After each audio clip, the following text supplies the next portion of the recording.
Chapter 112.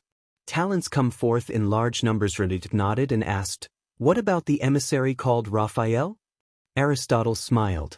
Goliath also mentioned the city of Uruk. He also sent a messenger to Gilgamesh. Send a spy to find out how Gilgamesh treated the messenger.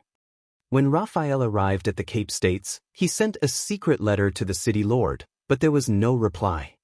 He was treated to good food and drinks every day, but his residence was heavily guarded. In name, it was for his safety, but in reality, he was under house arrest. When Walter arrived in Uruk, Gilgamesh and Enkidu had yet to return from their patrol.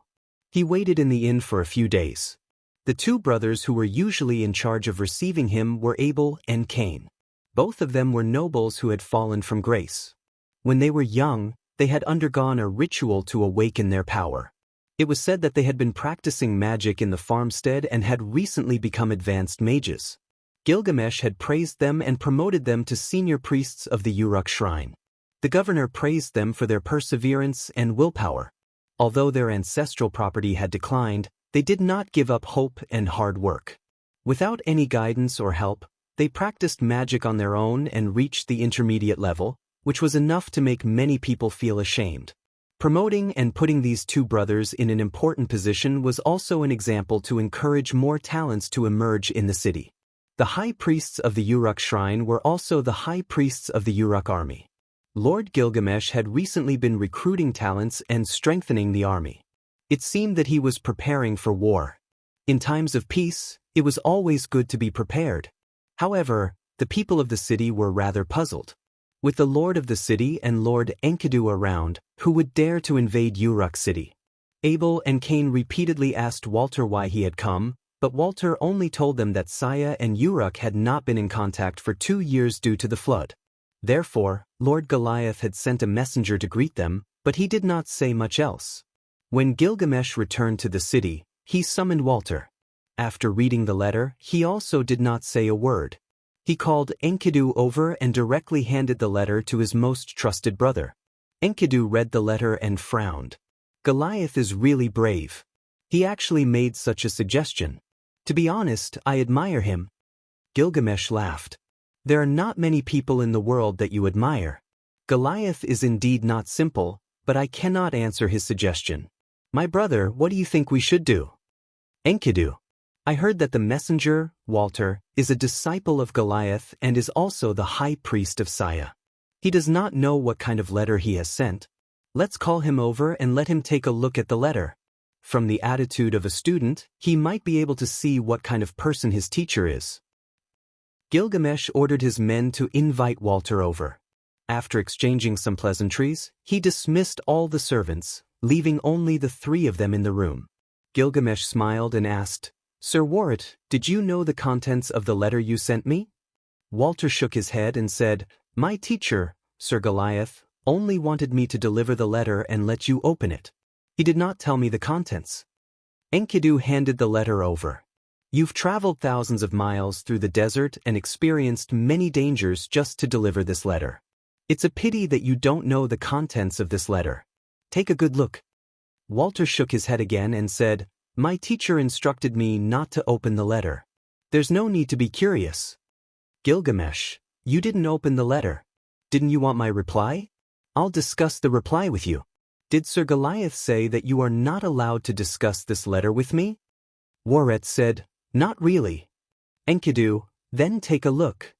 Since that was the case, Walter took the letter calmly.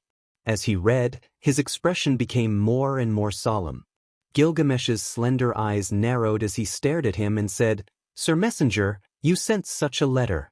How should I deal with it?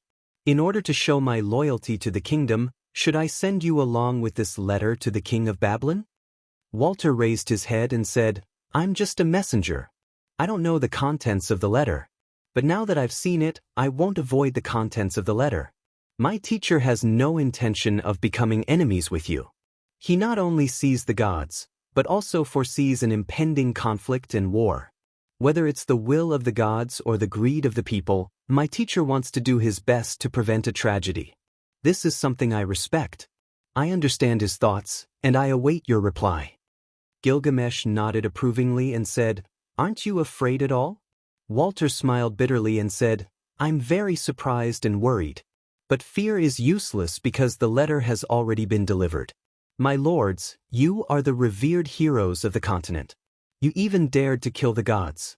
However, I would like to ask, what is the purpose of the two of you killing Humbaba? This letter is just a suggestion. You can either reject it or accept it. But why should you be afraid of such a suggestion? Since I dared to deliver it, why don't you read it?" Enkidu suddenly slammed the table.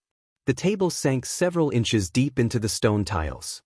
He laughed and said, "Walter, you have guts to say such words in front of us. Whether we accept Goliath's suggestion or not, we won't make things difficult for you. I will personally escort you back to the border of Babylon." "My lord, what kind of reply do you want to give?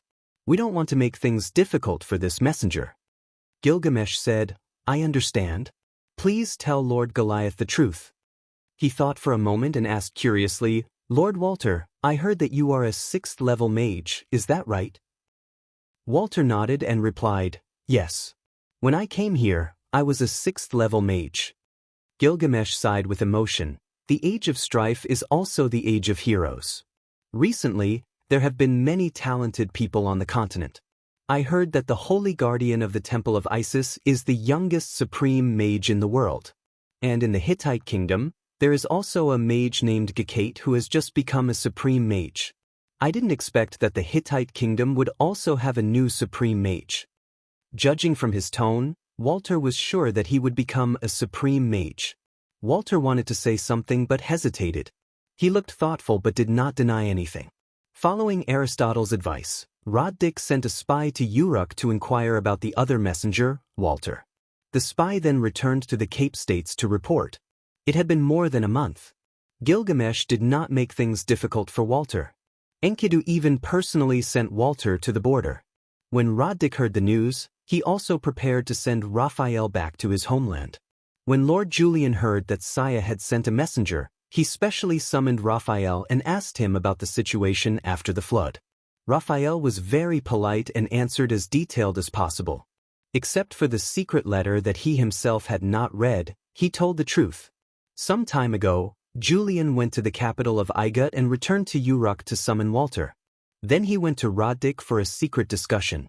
In the secret room, he said, "The Pharaoh has ordered us to prepare for the attack on the Hittite kingdom. The Cape States will be our outpost.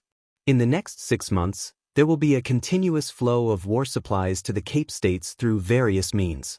We must make all preparations, but for the time being, we cannot alarm the Hittite kingdom."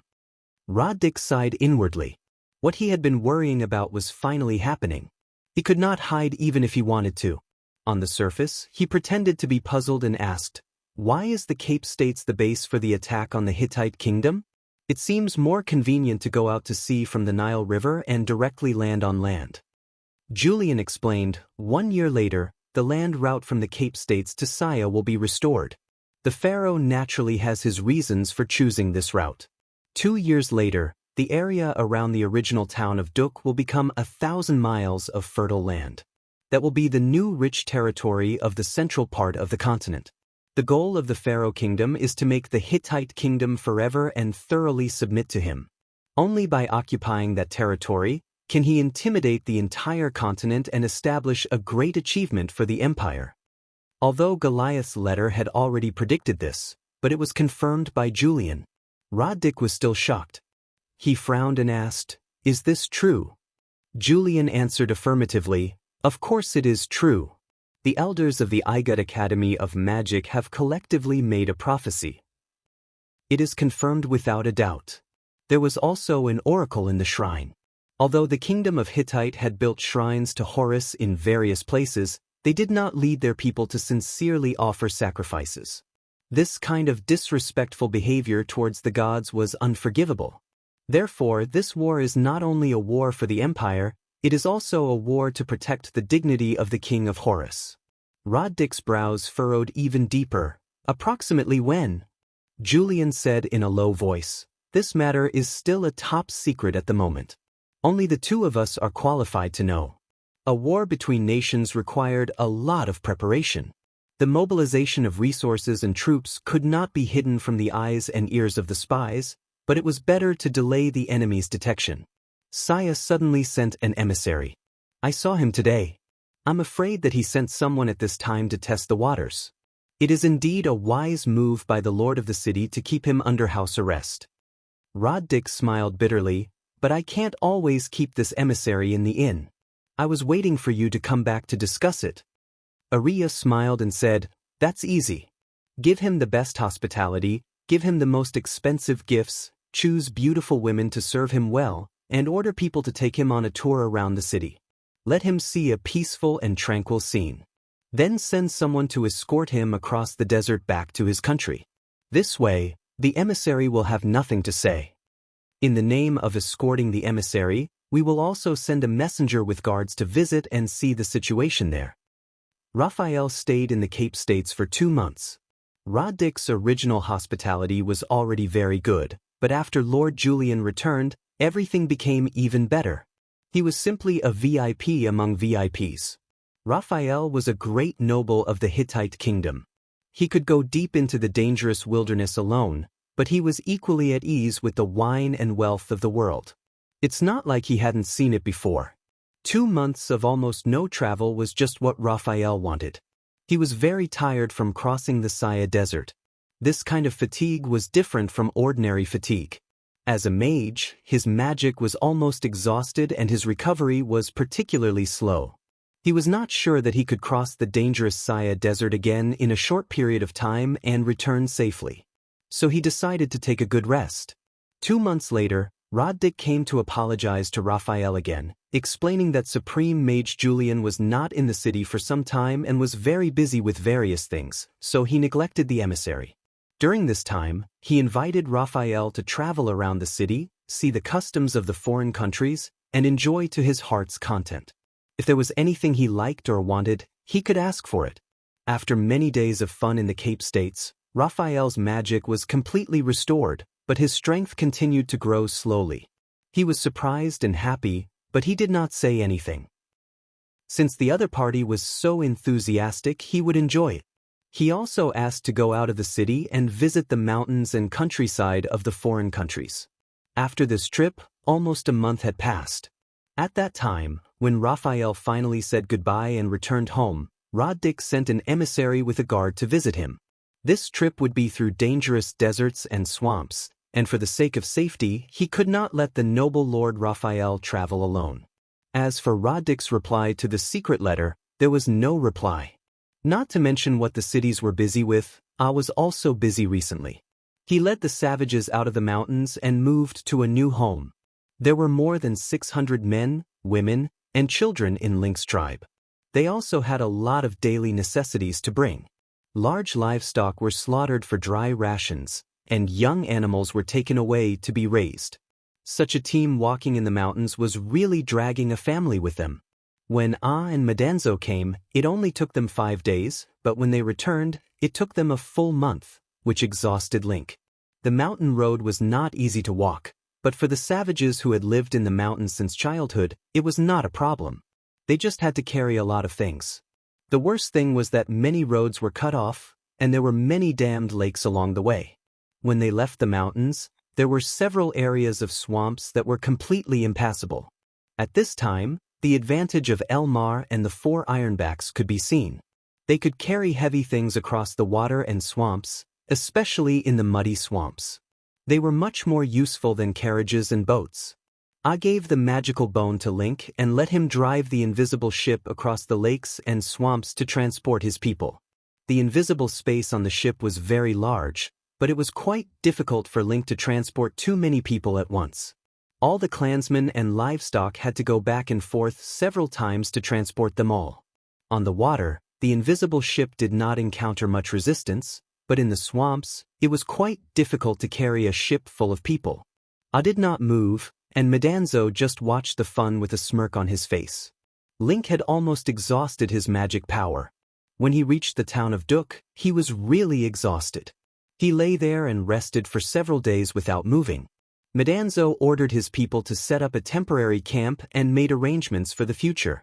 They brought enough dry rations for a year, and they could also hunt in the nearby wilderness. Asventussalem prepared all kinds of seeds for all kinds of food and gave them to Link. He asked him to arrange for his people to sow the seeds in the next spring. He marked out various landmarks on the island and told Link which land and mines belonged to the descendants of Duk. They could choose other places to cultivate their own farms. Parangons and ores could be mined at the foot of the Saya Plateau in the north. Parangons were not the most important resource at the moment, but smelting iron ore required time. Whether it was farming tools or weapons, they were urgently needed. If they wanted to mine, they would have to cross a swamp. The 5 ironbacks were the best escorts. After this great migration, Link finally brought his people out of the mountains and built a home on fertile land. This exhausted clansman had quietly achieved the 6th level of the power of 2 sides. After setting up a simple camp, they needed to plan the future stronghold. The mine was also a quarry, and the strong men of the savages were excellent craftsmen. I did not need to worry about this, but he needed time. With Elmar, Link, and Medanzo here, the safety of the wilderness was temporarily guaranteed. Large-scale conflicts would not spread here for at least 1 or 2 years. After everything was settled, I instructed Medanzo, "You stay here and help Link train warriors and teach them how to fight. They will be able to defend the homeland in future conflicts. When they have built a simple stronghold wall and the warriors have learned how to fight, you can leave here and find me in Montefiore. I need to go to Saya first. You stay here and help Link." Link and Medanzo said reluctantly, "You led us successfully through the trial. We have all become 6th level sorcerers and warriors. What are you going to do now?" I replied, "The title deed of Duk was left by Moses in a secret place in Saya. I have to take it out first, just in case. I also need to study the terrain of the original charcoal forest and complete the task given to me by the Temple of Isis. I know you want to follow me, but the people here need you more. It is more convenient for me to go alone."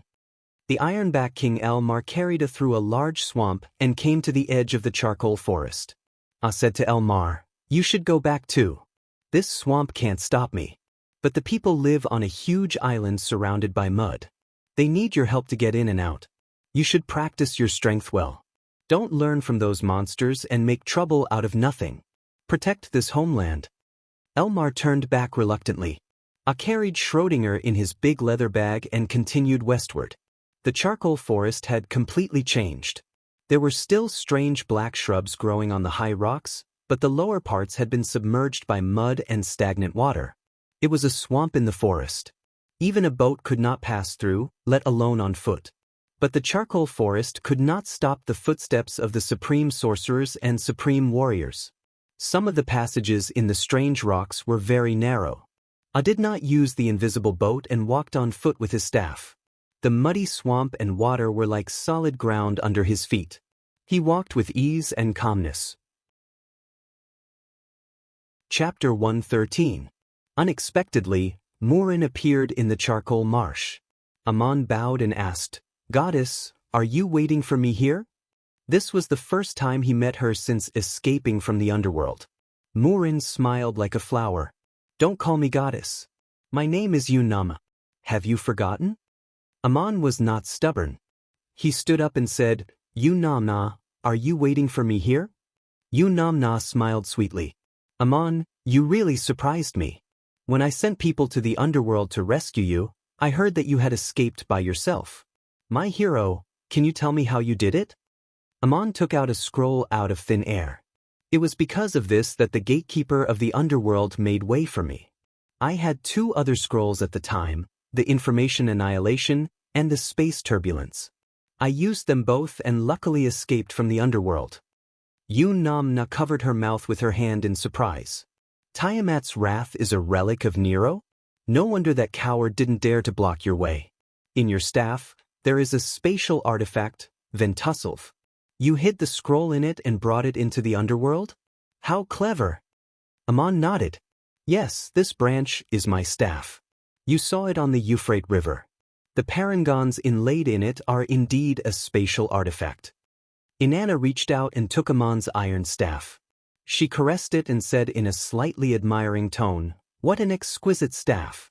It should be the work of the most outstanding artificer." It's made of damask. The place where the parangons are inlaid is covered with a complete or core. If you don't pay attention, even the gods won't find it. She stretched out her slender fingers and opened the mechanisms on the staff one by one, revealing a corner of the turriculus, aquatic ore, ventuscule, and flame elf that were embedded in the body of the staff. She then praised, "What a precious staff! For a sorcerer to have such a staff is amazing. You seem a little nervous. Is there any secret in this staff that I don't know?" No matter how calm Amon was, he couldn't help but feel a little nervous. This staff contained many of his secrets. He could hide them from others, but not from Inanna. As long as he didn't use it, even the gods wouldn't notice. But Yun Namna had seen him use the staff. Yun Namna played with the staff like an adult studying a child's toy. She pondered with great interest for a long time and finally found the top of the staff. She touched it with her finger and opened the groove of the god's tear. It was empty. The god's tear had been put into the bone. The bone was now hidden under Amon's ribs. Like the cat in the bag, even the gods wouldn't find it if they didn't search Amon. Crazy Ol once said that one must have the power of advanced body arts and advanced magic at the same time to open the most hidden notch at the top of the staff. Needless to say, Yun Namna's magic was brilliant. But she didn't look like a warrior at all, yet she opened the groove with ease. In front of Amon, she had inadvertently revealed the secret of being a deity more or less. Amon was deep in thought. Yun Namna exclaimed again, "This groove is so hidden and interesting.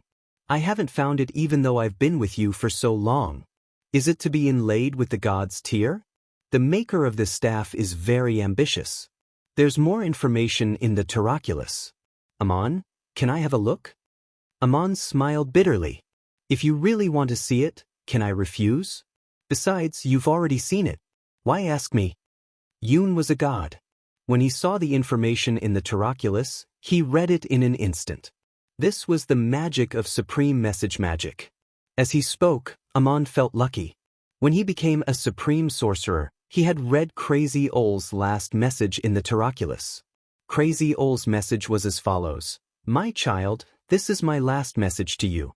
When you see it, you'll already be a supreme sorcerer. As long as you don't cause trouble, you can live a comfortable life, because you're already one of the strongest beings in the world. I've been through this, but I spent the rest of my life thinking about the meaning of existence. What's the essential difference between a creature like me, a stone on the ground, or a dog outside the door? Maybe this thinking itself is the meaning of existence. But the world is still the world. The stars are still flickering in the billions of years of life and death. When you feel noble in order to join the ranks of the strongest beings in the continent, people will indeed give you a noble status so that you can get rid of the plight of a sorcerer. This is the lifelong pursuit of many people. But this is not our plight, nor is it my pursuit. I've been a sorcerer all my life. When you feel noble in the world, you often forget how small you are under the stars. All creatures will die. This is the great prophecy of the human world. This world doesn't really need anyone, because everyone will be gone, including you and me. So what is eternal?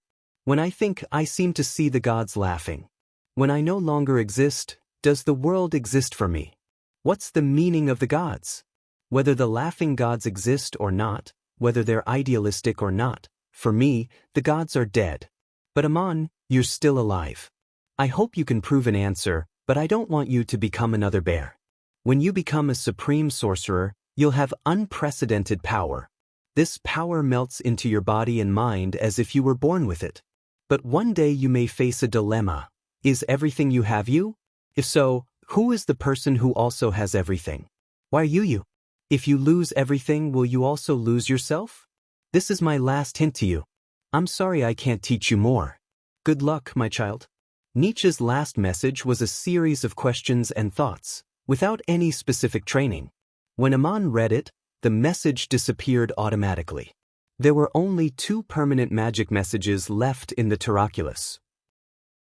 The first was the scene of Amon kneeling in front of Crazy Ol, and the second was a line of Igut written on the wall: "Amon, my name is Iko." These were the 2 messages that Yun Namna saw. She smiled and said, "I accidentally peeped into your privacy, but I'm your guardian. It's okay. Then she activated the wand, and a light and shadow appeared in the swamp. It was the scene of Amon kneeling in front of Crazy Ol. The goddess asked again, "This man is the oldest living miner in Duk. He's also a sorcerer. So you learned magic from him. Is this wand also made by him?" Amon told the truth. "Yes, you're right." Yun Namna returned the wand to Amon. Amon conveniently restored all the opened mechanisms to their original state. This inadvertent movement also exposed his secret. Yun Namna was surprised. Whether to open or close the hidden mechanism at the top of the wand, it requires at least the strength of the advanced level of body arts. I can see that you're already a supreme sorcerer. It's not uncommon for a supreme warrior to learn magic through the second awakening of power, but a supreme sorcerer who has gone through the second awakening of power and practiced hard body arts from the beginning can achieve the intermediate level. Apart from Gilgamesh, I seem to have only seen you. This was a very natural misunderstanding, and it also revealed something that many people were not clear about. It was well known that if a supreme warrior successfully went through the second awakening of strength, he could learn the intermediate and low-level magic. But in theory, a supreme mage could also go through the second awakening of strength. If he succeeded in awakening the power in his blood, he could also learn the intermediate and low-level body arts. But no supreme mage had ever heard of such a thing. The simplest reason was that mages had mastered magical powers beyond the knowledge of ordinary people, so there was no need and no desire to do so. For example, a person could easily fly on a heavy object, so naturally he would not walk on foot while carrying a small load. This was a natural change from ability to state of mind. There were also many other reasons. For example, the status of secular mages was far nobler than that of ordinary warriors. Mages had neither the need nor the disdain to practice body arts. Moreover, the practice of body arts was another kind of hard test that needed to be withstood by the muscles and bones. Otherwise, it would be impossible to make a breakthrough. Many supreme mages were already very old and had a high status, so it was impossible for them to start from the most difficult low-level body arts. Even if they did start, their achievements would be limited. The practice of magic itself would consume a lifetime of energy. Even a supreme mage would find it difficult to master all the esoteric high-level magic. Therefore, no supreme mage would go through the second awakening of strength and waste unnecessary energy to start from the most basic level of body arts. There was still a long way to go before they could finish learning the high-level magic. Over time, many people had the misconception that the second awakening of power was only for samurai. But today, Inanna revealed Gilgamesh's secret. The governor of the city was a supreme mage, but he had gone through the second awakening of strength and started practicing body arts from scratch. After passing many tests, he had reached the advanced level. Amon asked with great interest, "Oh, what level of mage and warrior is Gilgamesh?" Gilgamesh's level of practice was his secret. He usually did not want to be mentioned, but Yun Namna casually told Amon, "He is a 9th level supreme mage and has also achieved the 6th level of body arts. You are also a supreme mage and a 6th level warrior, right? You are much cuter than him. That arrogant man does not even care about the gods. Unfortunately, he is not a god after all." Amon thought of another person. Crazy Ol's student, Bear, was also a 9th level mage. In order to explore the secrets of the gods, he practiced body arts from scratch and eventually became a 6th level warrior. Bear's situation was different from Gilgamesh's. He did not go through the second awakening of strength, but directly practiced the power of two sides. Chapter 114. Amon didn't want to talk about power training anymore. He was afraid that he would miss something if he talked too much. So he changed the topic and asked, "I heard that only living materials can be made into staffs, but this staff is made of damask steel. What's going on?" Yun Namna asked in reply, "Didn't the person who made the staff tell you?" Amon shook his head and said, "He's gone. He died in the flood." Yun Namna replied, "There's only one way to make a staff out of lifeless materials. It's like nourishing it with one's own blood. Only then can it be made into a staff. Many of the most precious artifacts need to be made in the same way. Making a staff out of damask steel is also a warrior's weapon. It's most suitable for mages who practice body arts like you. It's rare for mages to reawaken the power in their blood and practice body arts, but you're a minor from Duk, so it's not too surprising that you can do this. Amon, you really give me too many surprises. I'm waiting for you here because another goddess is looking for you. She heard everything we said. Amon was taken aback. Why was there another goddess looking for him? At this moment he suddenly sensed a strong aura behind him. He quickly turned around and saw a woman standing in the swamp. Of course, it was impossible to tell the age of the goddess.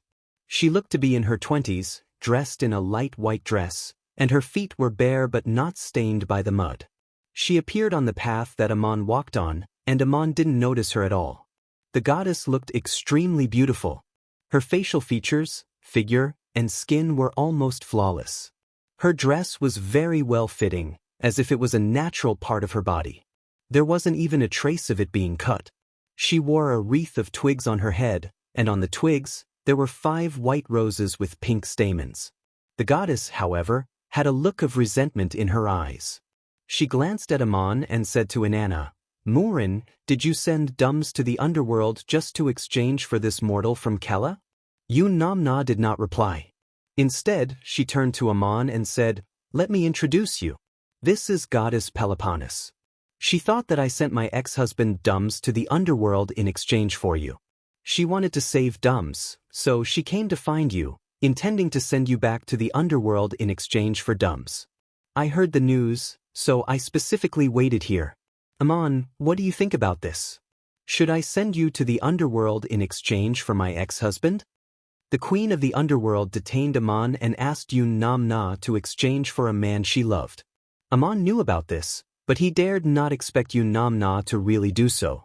It was he who asked Namna to take him to the underworld, and it was his own behavior that angered the queen of the underworld. Of course, he had to bear the consequences, so he made a prompt decision to escape without hesitation. Amon never thought that Namna would send her ex-husband, Dums, to the underworld in exchange for him. How could he repay such a great favor? He had read many books about the gods in the temple of Isis, and he knew the names of Dums and Peloponnes. In the myths of the world, they were a pair of brother and sister. The relationship between the gods might be different from the understanding of mortals, but the relationship between these two gods was definitely not ordinary. They might even be blood-related siblings. Otherwise, Peloponnes would not have gone to rescue Dums. Peloponnes should have come to capture Amon and send him to the underworld, but Namna just happened to appear and stop her. How did he get involved in the love and hate entanglement between the gods? Amon couldn't help but break out in a cold sweat. He hurriedly bowed to Peloponnes and said, "Goddess, it was I who requested to enter the underworld, and I also left the underworld on my own accord. I bear the consequences of my own actions, and I have never asked anyone to exchange for me. As for the matter with Dums, I did not know about it, and I had already left the underworld at that time. I am just a mortal, and I do not understand the grudges between the gods." Peloponnes finally looked at Amon. When she glanced at Amon just now, it was no different from looking at a stone or a tree. Although she came to look for Amon, she only spoke to Namna. At this moment, she revealed a slightly surprised expression and said, "Amon, you can still speak so calmly in front of the two goddesses. You claim to be a mortal, but it seems that you do not regard yourself as a mortal?" Amon replied humbly, "Goddess, you have misunderstood. I am just saying what I should say, no matter who I am in front of. And as a god, you must understand the truth of the world, which is contained in the glory of divinity, so you are respected by the world." Peloponnes stared at Amon, as if she had been trying to see through his heart, and slowly said, "I saw the scene of you using magic to pass through the swamp just now. You are already a great sorcerer at such a young age, and like Gargamesh, you actually practice body arts.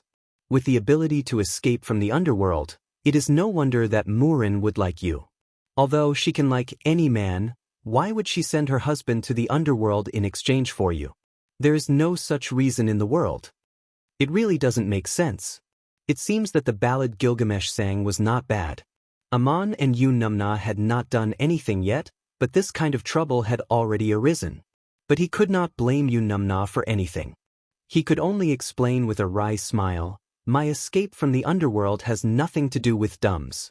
If he really went to exchange for me, and Queen Kella could not hand him over, she should have let him go. You should have gone to Kella to reason with her, shouldn't you?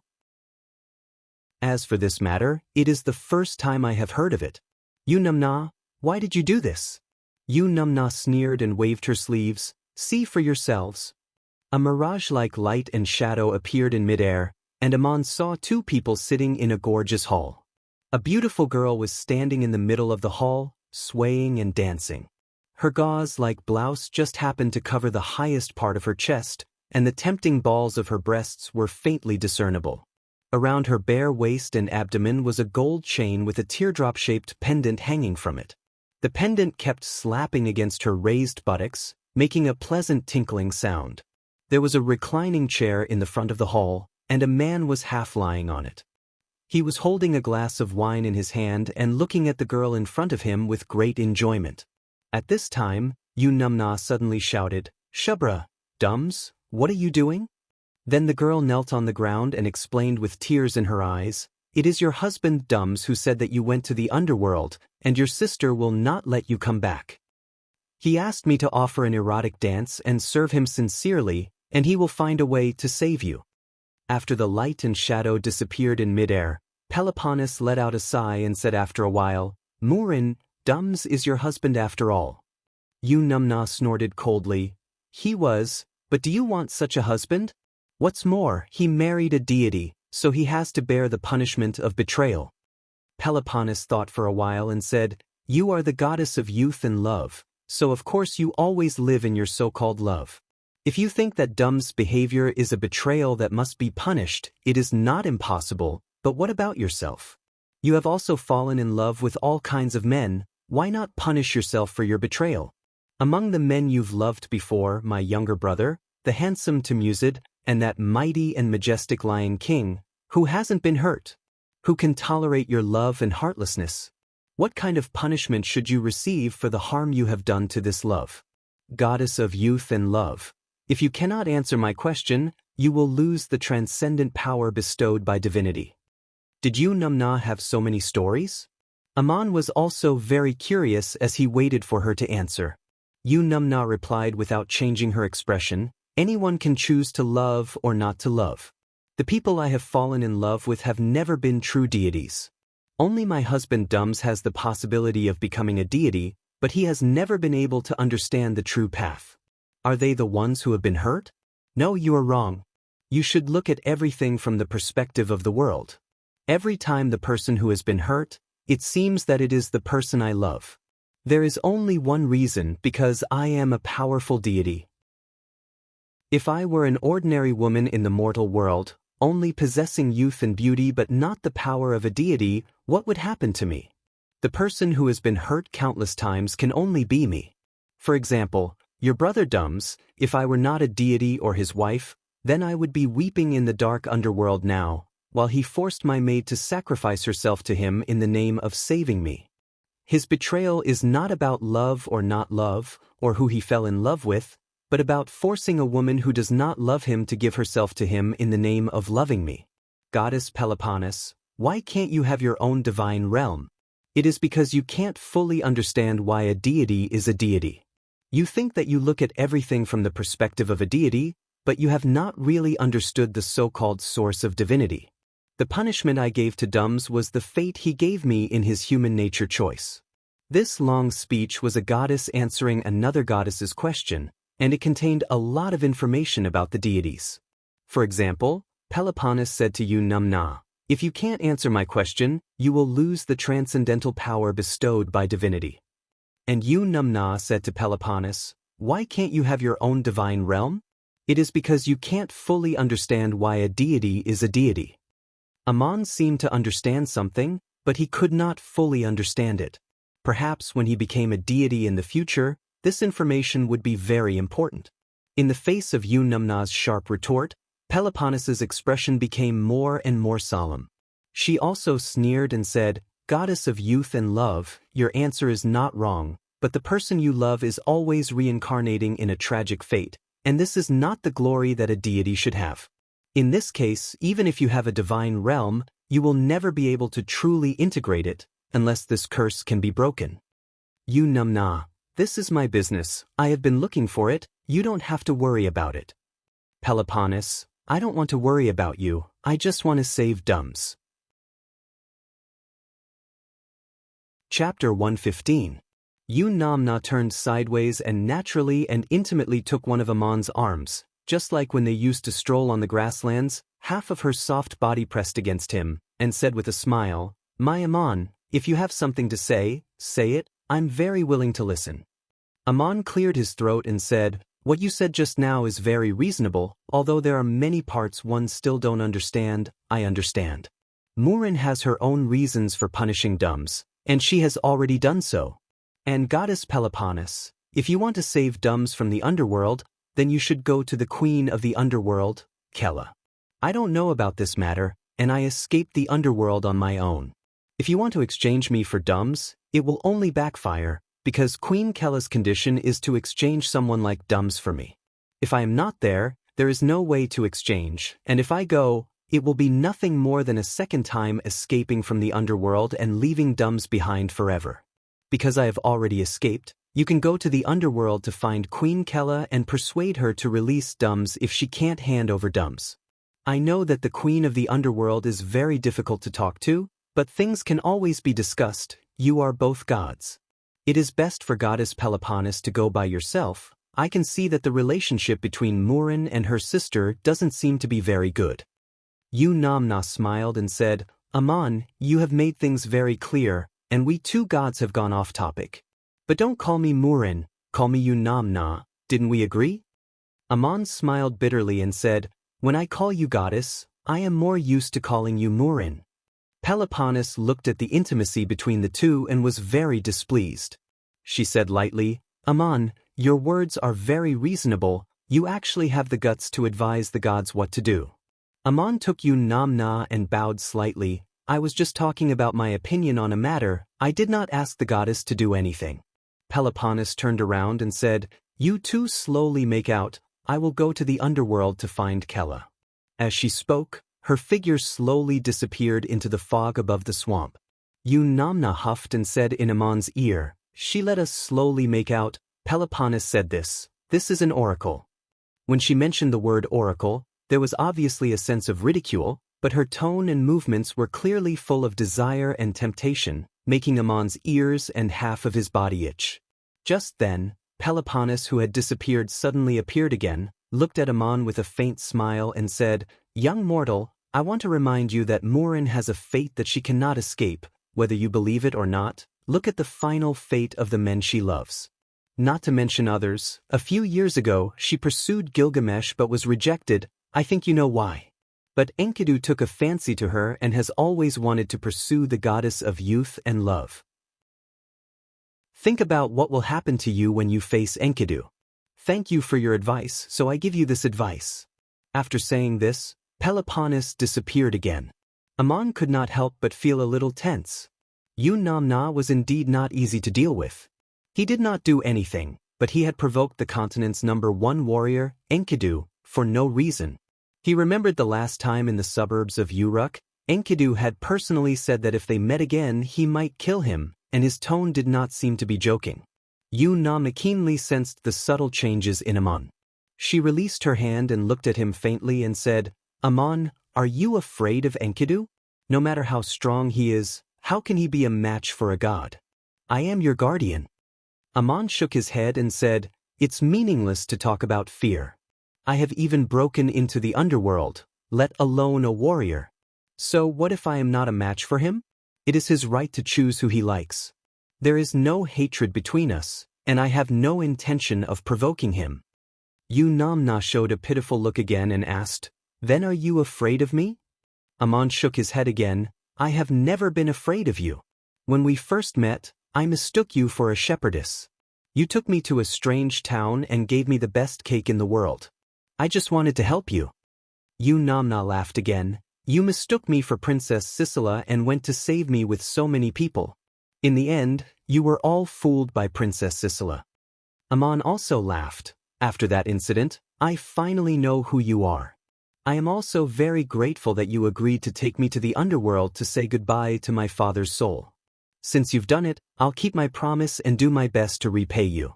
I forgot to tell you, I found the descendants of Duk on Mount Horeb in Igut and stayed in Igut for a long time. Why haven't I heard from you? Namna gently touched the back of his hand with her finger and said, That is the realm of the Ennead in Igut. It is a little inconvenient for me to go there. Besides, you have been hiding in the temple of Isis. It is even more difficult for me to find you. I also want to thank you. It is because you brought people back to Duk that I can return here smoothly and look forward to rebuilding my realm. Amon asked, not fully understanding, Is it because I am back that you can come back? Besides coming to persuade the goddess Peloponnes, is there anything else you want to do today? Namna looked at him with her cherry lips pouted. You are really resourceful, leading the caveman tribe to build a stronghold first. But haven't you forgotten one thing? You promised me that you would guide them to rebuild my shrine. Amon smiled. Namna, rebuilding the shrine is not a problem, but it is just a magnificent and luxurious hall and courtyard. When there is time, it can be built with a single order. Although I am not a god, I also vaguely know that a shrine does not mean a realm. The original town of Duk also had a shrine of Horus, but that was only in order of the kingdom to show submission, but no one really believed in it and worshipped it. Those cavemen have never even heard of Murin, and you have not given them real help and shelter.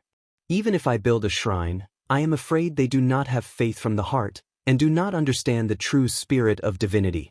Namna shook his arm, looking like a spoiled little girl. I know these things better than you do. When I heard the news that Peloponnes was coming to find you in the Saya Plateau, I immediately came not only for the goddess, but also for us. As a god, I want to show a miracle to the people of Duk, and also give them a gift. This is the beginning of my rebuilding of the realm.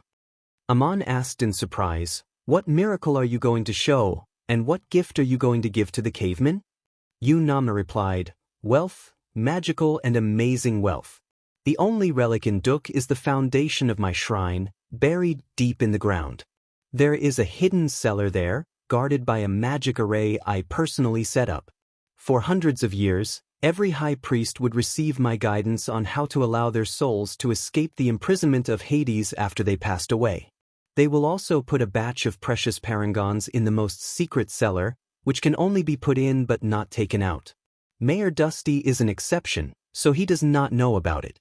I will send down an oracle to guide the people who arrive there to dig out the cellar and hold a ritual to open it. Amon said thoughtfully, That's a good idea. It seems that you have been prepared for a long time. But in this isolated wilderness, wealth doesn't mean much. Money can't buy anything. Namna smiled. Who said wealth does not mean much? They cannot be isolated from the world forever. This place is about to become 1,000 miles of fertile land. The first to arrive will be countless explorers, most of them in pursuit of the mysterious and unknown wealth.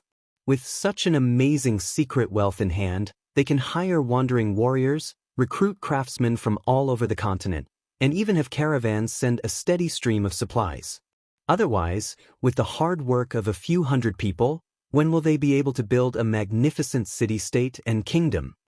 Amon pondered, this wealth should be used slowly. We can't let people know about it all at once. Otherwise, it may attract looters and robbers. Namna smiled. With a supreme sorcerer like you in a portable spatial artifact, what kind of robber can rob it? This is the wealth that the gods have given to their believers to help them build a home and kingdom. If anyone dares to rob it, they will offend me. I don't mind directly punishing them, but it is better to be careful. Amon thought for a while and asked again, Namna, you have so much private money. According to you, the wealth of Duk is offered by every chief priest. Is it also the inheritance of the descendants of Duk? Namna shook her head and smiled. Yes and no. It has been offered to the gods, so it belongs to me. I will use it to rebuild the realm. For the people living here, it is like rebuilding their home. The descendants of Duk will also live in this home, isn't it?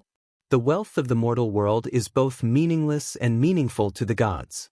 This is the reason. Aman nodded. All right, let's do it this way. It's good for everyone and it's as you wish. Namna's body leaned against Aman again. She held Aman's arm in her arms and said very intimately, Aman, I have another surprise for you. Aman was surprised. What surprise? You have done a lot. In fact, I don't have any more extravagant requests. Namna said, when I arrived here, I happened to see you leaving the cavemen. Among them was the warrior named Medanzo. They all call you Ammonius. They respect you from the bottom of their hearts. It seems that you have done more for them than the real gods. In this case, in the future, I can also worship your statue in my shrine. We can receive sacrifices together. Aman was shocked. How is this possible? I am not a god. Namna's smile was a little mysterious. Many gods in the world, when they first received sacrifices, they were not real gods. They were just human heroes. Aman's expression became serious. Namna, are you trying to tell me that a mortal can also become a god? He finally asked the question that Crazy Ol had been wanting to verify all his life, and he was looking forward to the real answer. It was a puzzle that could make people ponder for a lifetime, but it was so easy to get the answer. Namna put her cheek on Aman's shoulder and said softly, yes, a mortal can also become a god. This is a secret, you can't talk about it, or you will be hostile to the gods. Aman frowned. Hostile to the gods? But you told me. Namna raised her head and looked at him affectionately. Because you have a chance to qualify, I will possibly extradite you to the Anunnaki divine clan. But whether you can pass the tests or not depends on yourself. You are a minor in Duk, not only a supreme sorcerer, but also a 6th-level warrior at such a young age. There should be hope. The answer to how to become a god was right in front of him, but he did not expect it to come so suddenly. Although Aman already knew in his heart that the path to godhood was included in the training of the body and mind of the two sides, he had not explored and confirmed the path after all. It was most convenient to have the guidance of a god. He coughed and asked again, so what do I need to do to become a real god? Namna reached out and gently pushed his chest. My Aman, don't worry, these are all things in the future. To be qualified to join a certain divine clan and know how to become a god, you need to be recognized by the divine clan and make an oath, and I can only tell you when that day comes. Then she winked a little playfully and said, Aman, if there really comes a day when I extradite you to the Anunnaki divine clan, maybe the myths of the world will say that you are my son or husband. Aman's back was a little tight again. He could not help but think of Namna's ex-husband, who was still hiding in the underworld. He subconsciously reached out and rubbed his nose with a wry smile. I more or less understand the relationship between the gods. The myths of the world are only interpreted in a way that people understand themselves. Namna seemed to know what he was thinking, and she reached out and stroked his chest. My Aman, I just heard Peloponnes talk about my destiny, and I look forward to you helping me break this curse, so that I can become the well-deserved goddess of youth and love. Then, you will also obtain the secret of becoming a god. She put her hand on his chest, and her whole body exuded an indescribable charm of gentleness.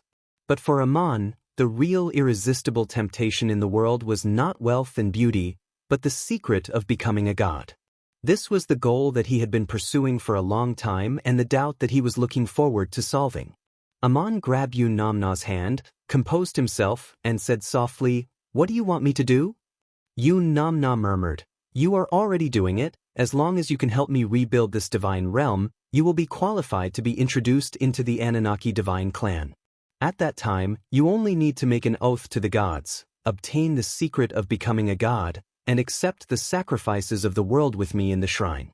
I am looking forward to this beautiful future, which is also my liberation and transcendence. Aman held her hand and said, Although I don't quite understand your so-called liberation and transcendence, I will try my best to help you. If there is such a day, and I can't make an oath that I don't want to, I hope you can understand. Chapter 116. Link and the other cavemen who arrived at the town of Duk all had the same dream that night. Those who did not fall asleep also seemed to have a dream. Even Elmar, the king of the Ironbacks, was no exception. In the dream, a radiant goddess appeared. She wore a long dress that flickered with golden starlight. Her figure was dainty and her face was moving. She held an ivy staff in her hand. She claimed to be the guardian of this place, Murin, and gave an oracle. The goddess would bless the people who arrived here to build their homes. A magical and amazing wealth would be given to them to build a city-state. The messenger of the goddess, Amon, would guide them to the buried wealth and hold a sacrificial ceremony to open the treasure. The things left behind by Murin could not only be used to build all kinds of magical instruments, but also to hire wandering warriors, craftsmen from all over the continent, and caravans from all over the world. This wealth would be kept and used by Amon. The cavemen who had just walked out of the mountains suddenly dreamed of such a goddess. They all felt it was incredible. But when they heard the name of Amon and saw their Amon holding Murin's arm intimately, they believed in the oracle. After dawn, Link gathered his people and held a prayer ceremony. They put up an altar and offered sacrifices to thank Amon and Murin. Interestingly, when these cavemen prayed, they put the name of Amon before the name of Murin. They naturally did so. In the dream, they saw Amon holding Murin, and he was half a head taller than Murin. Originally, Link and the others only worshipped a fire in the cave. Later, Amon became their only god, and there was also a cat who was the god's messenger. Now they offered sacrifices to Murin, not only because of the blessing in the oracle, but more importantly because of Amon. All the people were eagerly looking forward to the return of Amon, so that the prophecy in the dream would come true. Of course, Medanzo also participated in the prayer ceremony. While praying, he marveled in his heart, Amunius, Amunius, you are really amazing. When did you hold such a goddess in your arms? There is nothing you can't do. Medanzo had always known that Amon was not a real god. When he first met him, Amon was just a child who had not yet grown up, but he mastered magic and saved Medanzo's life. At first, Medanzo called him Ammonius, on the one hand, to learn magic, and on the other hand, to follow Link's lead. But later, Amon taught Medanzo the power of two sides step by step, making him a 6th-level magician and a 6th-level warrior at the same time. This was an incredible miracle in any country on the continent. Thinking back to Link's words, "You are my only god," Medanzo also said it without hesitation. When he passed the test of firm faith, he had already regarded Amon as a god.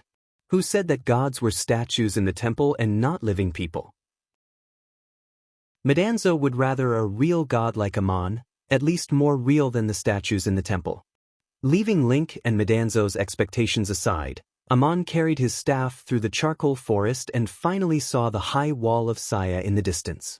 He grew up in the territory of Saya and traveled to so many places on the continent, but today was the first time he came to the main city of Saya. Yunamna did not follow Amon to Saya. The two parted at the edge of the charcoal forest. Before leaving, the goddess asked with a faint smile, "Amon, who is Iko?" Obviously, she also saw another message left in the Taraculus. Amon replied, "An old friend, she came to Duk." Yunamna playfully reached out and touched the tip of his nose. "She is a girl, isn't she? Is she unforgettable to you?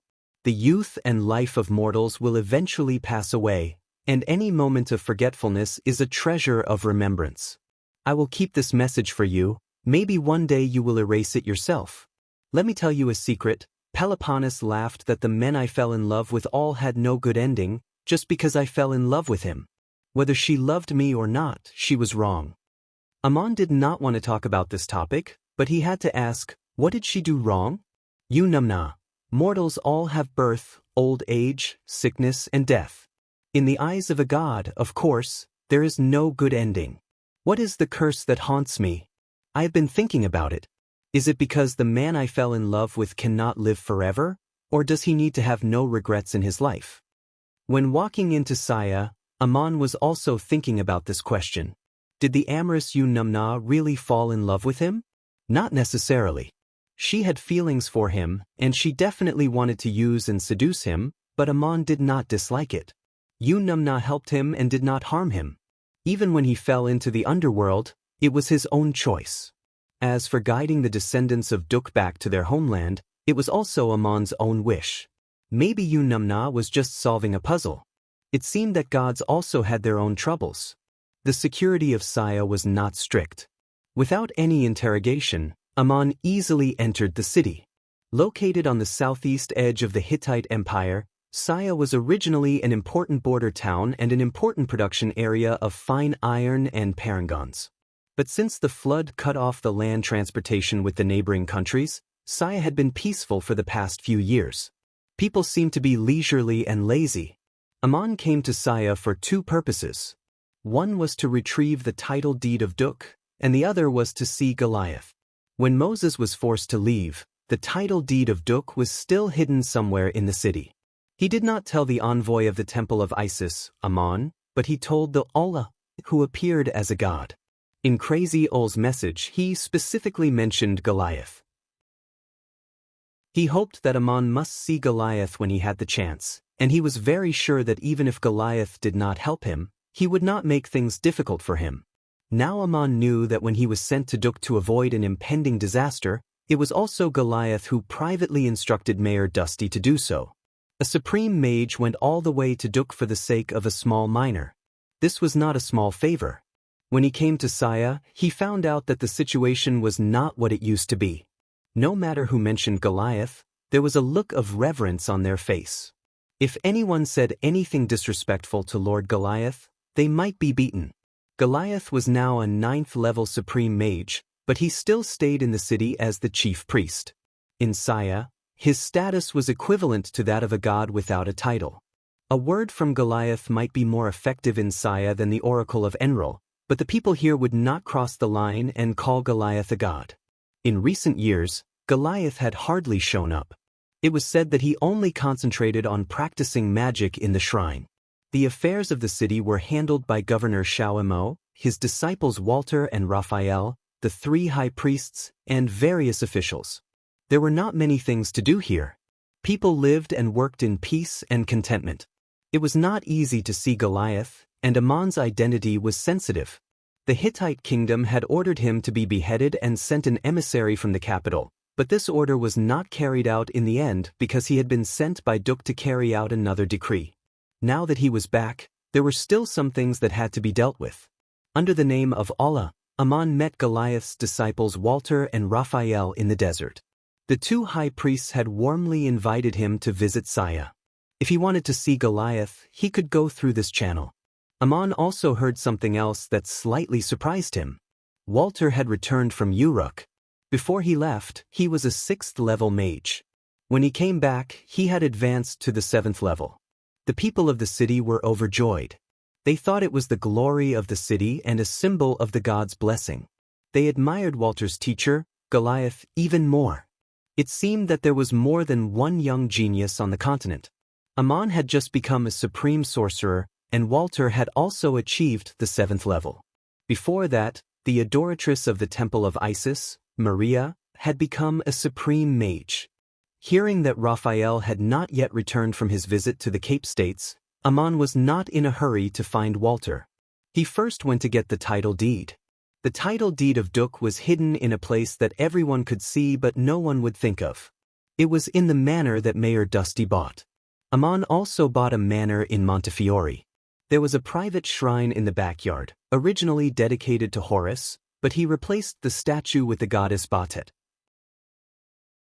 Dusty's manor was much larger, and there was also a small shrine dedicated to Enril in the backyard.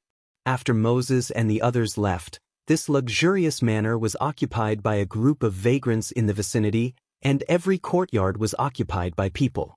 They claimed that their relatives and friends were killed or injured in the conflict, and this residence was the compensation that Moses and the other Duk miners should give. Governor Shawamo was not easy to manage, so the past 2 years were peaceful. But no one dared to occupy the shrine in the backyard. After all, they could not blaspheme the gods, so it was left there alone. The title deed was in the pedestal at the foot of the statue of Enril. There was a stone slab at the bottom of the statue that was connected to Enril's foot. Even if it was lifted up, there would be no trace of it being hollowed out and closed again. Aman climbed over the wall and entered the backyard of the manor.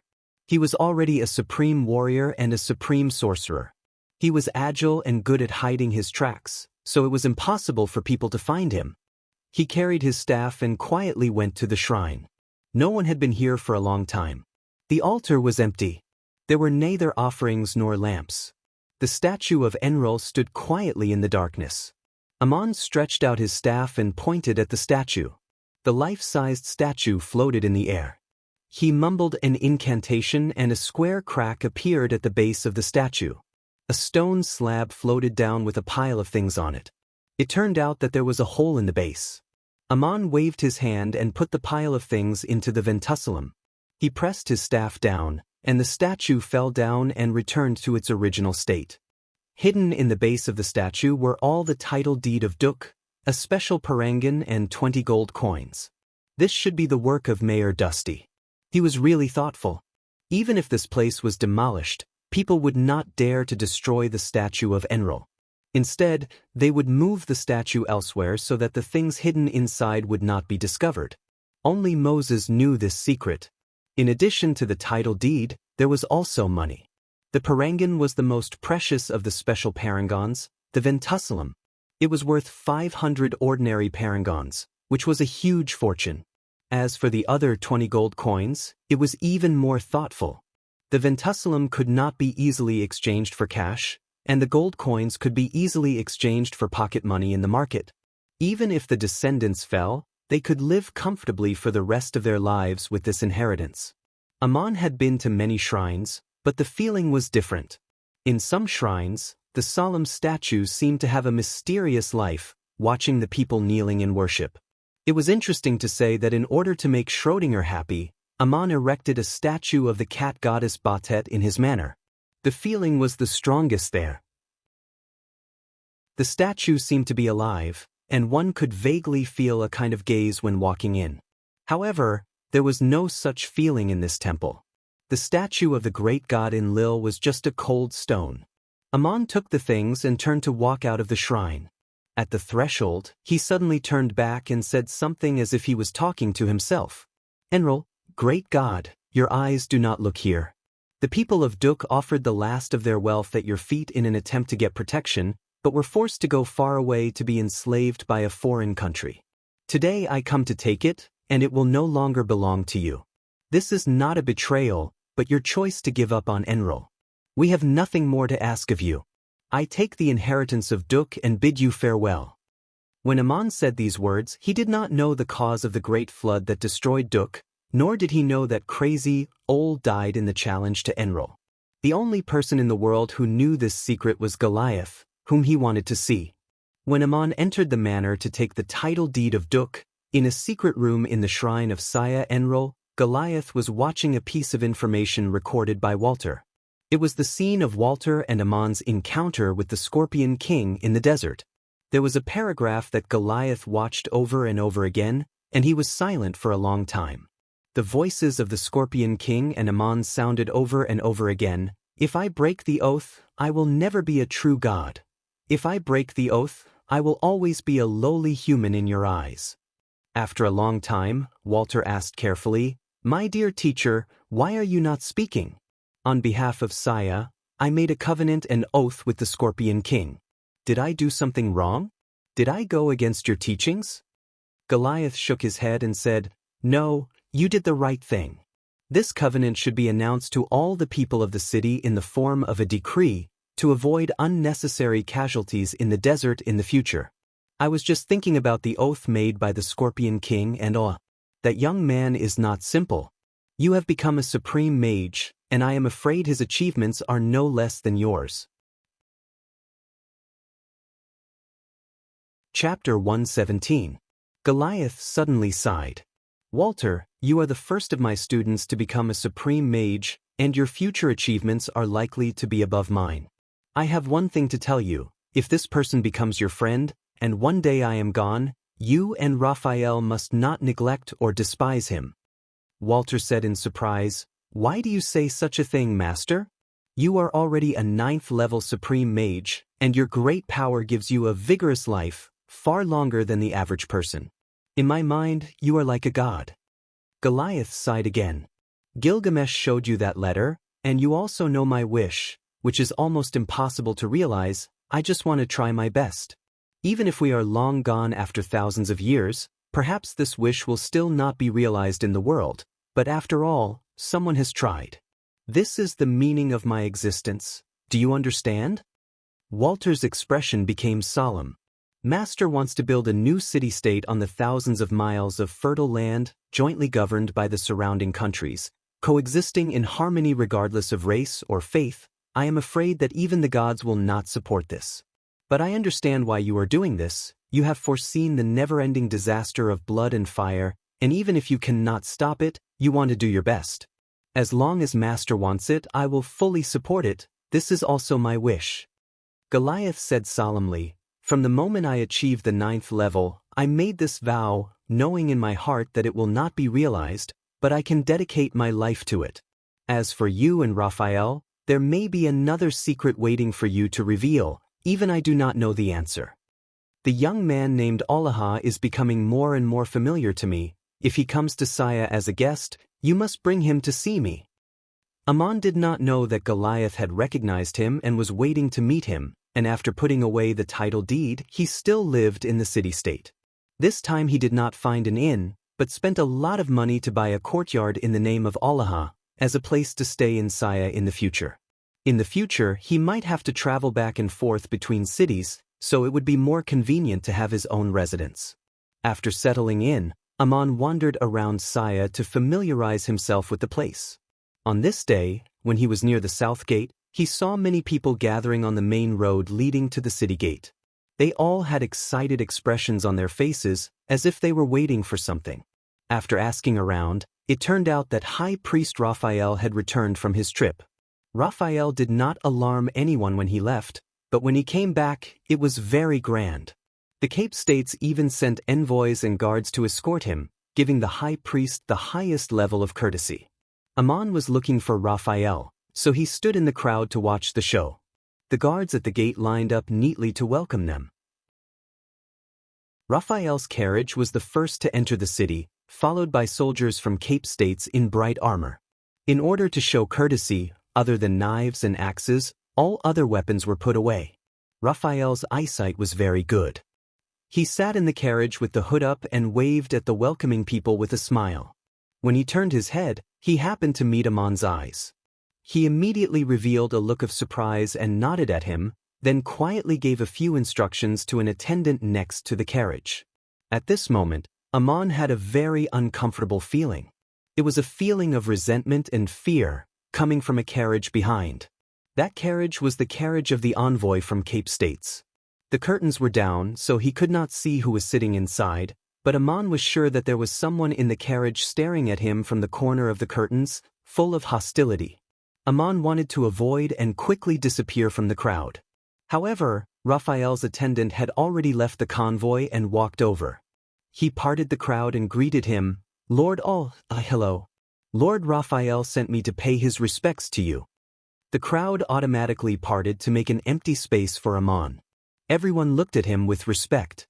Ammon had no choice but to return the greeting. Lord Raphael really has good eyesight to be able to recognize me at a glance among so many people. What advice did he send you? The attendant bowed and said, Lord Raphael is very happy that you can come to Saya. I wonder if you have met High Priest Walter? Ammon shook his head gently. I have just arrived in the city and have not had the time to visit. The attendant added, In that case, Lord Raphael asked me to leave his address and welcome you as a guest.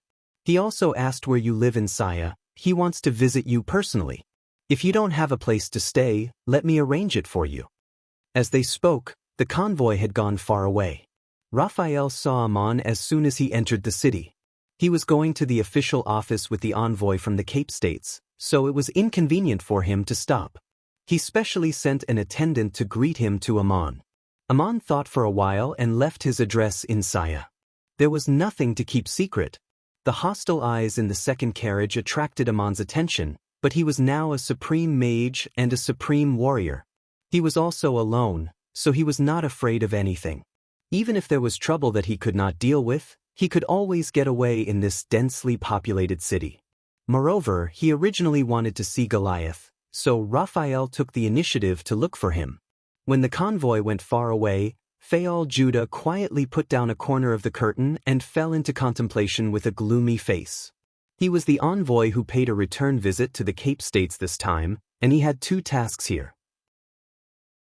His official duties were to lead the guards to escort Raphael back to his country, to convey the greetings of the Cape States, to discuss the trade after the traffic was restored, and to secretly observe the situation in Saya. In addition, he had a private task, which was secretly given to him by Supreme Mage Julian.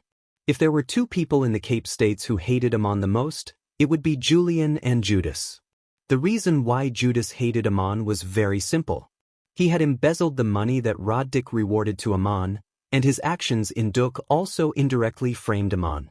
Judas originally thought that Ammon was just an insignificant miner, but he did not expect that Ammon would later become an important figure. A small figure who had been offended and framed by him suddenly became so important that he could not sleep. He wished that Ammon would be unlucky again, otherwise, one day in the future, it was likely that he would be the one who would be unlucky. This was the mentality of many people, even though Ammon had never offended Judas. As for Julian's hatred for Ammon, it was so deep that the men he sent to kill Ammon had disappeared without a trace. The adoratress sent someone to bring back the secret letter he had sent to the high priest Burke, and then released him to Saya, making Julian suffer in silence. As long as Ammon was still alive in the world, he was like a thorn in his side, but there was nothing he could do. Julian was, after all, an 8th-level supreme mage and one of the founders of the Academy of Igut. Although he was nominally under the jurisdiction of Roddick, his actual status was not lower than that of Roddick. In the Empire of Igut, he was also well-informed and very powerful. He could not openly offend the adoratress, but it did not mean that he could not offend Ammon. When Ammon was in the Temple of Isis, Julian could not do anything to him, and now the opportunity had finally come. Ammon was sent to Saya to carry out a secret investigation mission, which Julian had heard through his own channels. If a spy like him was caught, his identity would not be recognized in public. He would either be interrogated and executed, or exchanged in private. In short, once Ammon was exposed, not only would he fail the mission, but he would also most likely lose his life. It was Julian who had specially arranged for Faol Judah to be sent as a return visit this time. Sitting in the carriage, Judas remembered what Lord Julian had secretly told him. When you go to Hittite, in addition to carrying out the official duties assigned to you by the city, you have to pay attention to another matter. I heard that Ammon was sent to Saya by the Temple of Isis to carry out a secret investigation mission. If you can find out his whereabouts, I think you know what to do? Faol asked with some apprehension. If Ammon's identity is exposed and he is caught, will it affect the affairs of the empire and the city? Julian smiled. He is going to spy on the situation after the flood. As far as I know, the empire has sent more than one spy. Ammon doesn't know anything about the real military and political secrets. Even if he is caught, the Empire of Igut and the Temple of Isis will not admit it. There will be no future trouble. Judas, this is a secret between you and me. If you succeed, it shows that you are a very capable man. I don't think you want to be a clerk forever, do you? Judas asked again, why did the Temple of Isis send Ammon to carry out a secret investigation mission? Ariya sneered, it's nothing more than giving him a chance to be promoted again. The Isis shrine is facing a change of power. Someone is trying to cultivate his trusted followers, and I'm one of the people who are being pushed out of power. But don't forget, even if I am not the high priest of the Temple of Isis, I am still an elder of the Academy of Magic of Igut. The Academy of Magic of Igut has made a clear prophecy about the changes that will happen to Saya, and they have already received the guidance of the Oracle. Ammon's mission is not important. On the way here, Judas was in a dilemma. He knew that Lady Julian wanted to use Hittite to get rid of Ammon, which was in line with his intention, but he still felt a little uneasy. Besides, Saya was so big, and the hope of meeting Ammon was very slim. But as soon as he entered the city, he saw Ammon. What a coincidence! Was there really a god guiding him? Judas gritted his teeth and made a decision. He would let Amon disappear here forever. When he returned, Lady Julian would definitely appreciate him and put him in an important position. And there would be no more trouble like Amon. Goliath did not receive the emissary from Cape States. Governor Shawamo held a grand welcome dinner in his mansion and asked the financial officer to accompany Mr. Judas to have fun in the city for the next few days. At the same time, Governor Schmal secretly issued an order. The entire city was still in a leisurely, comfortable, and peaceful atmosphere, but he secretly tightened the security checks to prevent spies from spying on important information. In the minds of officials like Governor Shawamo, they already knew that the conflict between Hittite and Igut was approaching, but it was not the time for a complete showdown. The more it was like this, the more they had to do on the surface, and the more hospitable they were to the emissary from Igut. Just that night, Captain Rhys Mune, who was in charge of patrolling the city, received a secret report. A secret agent from the Empire of Igut had quietly sneaked into the city to spy on the military after investigating the strategic terrain of the charcoal forest, but was coincidentally recognized.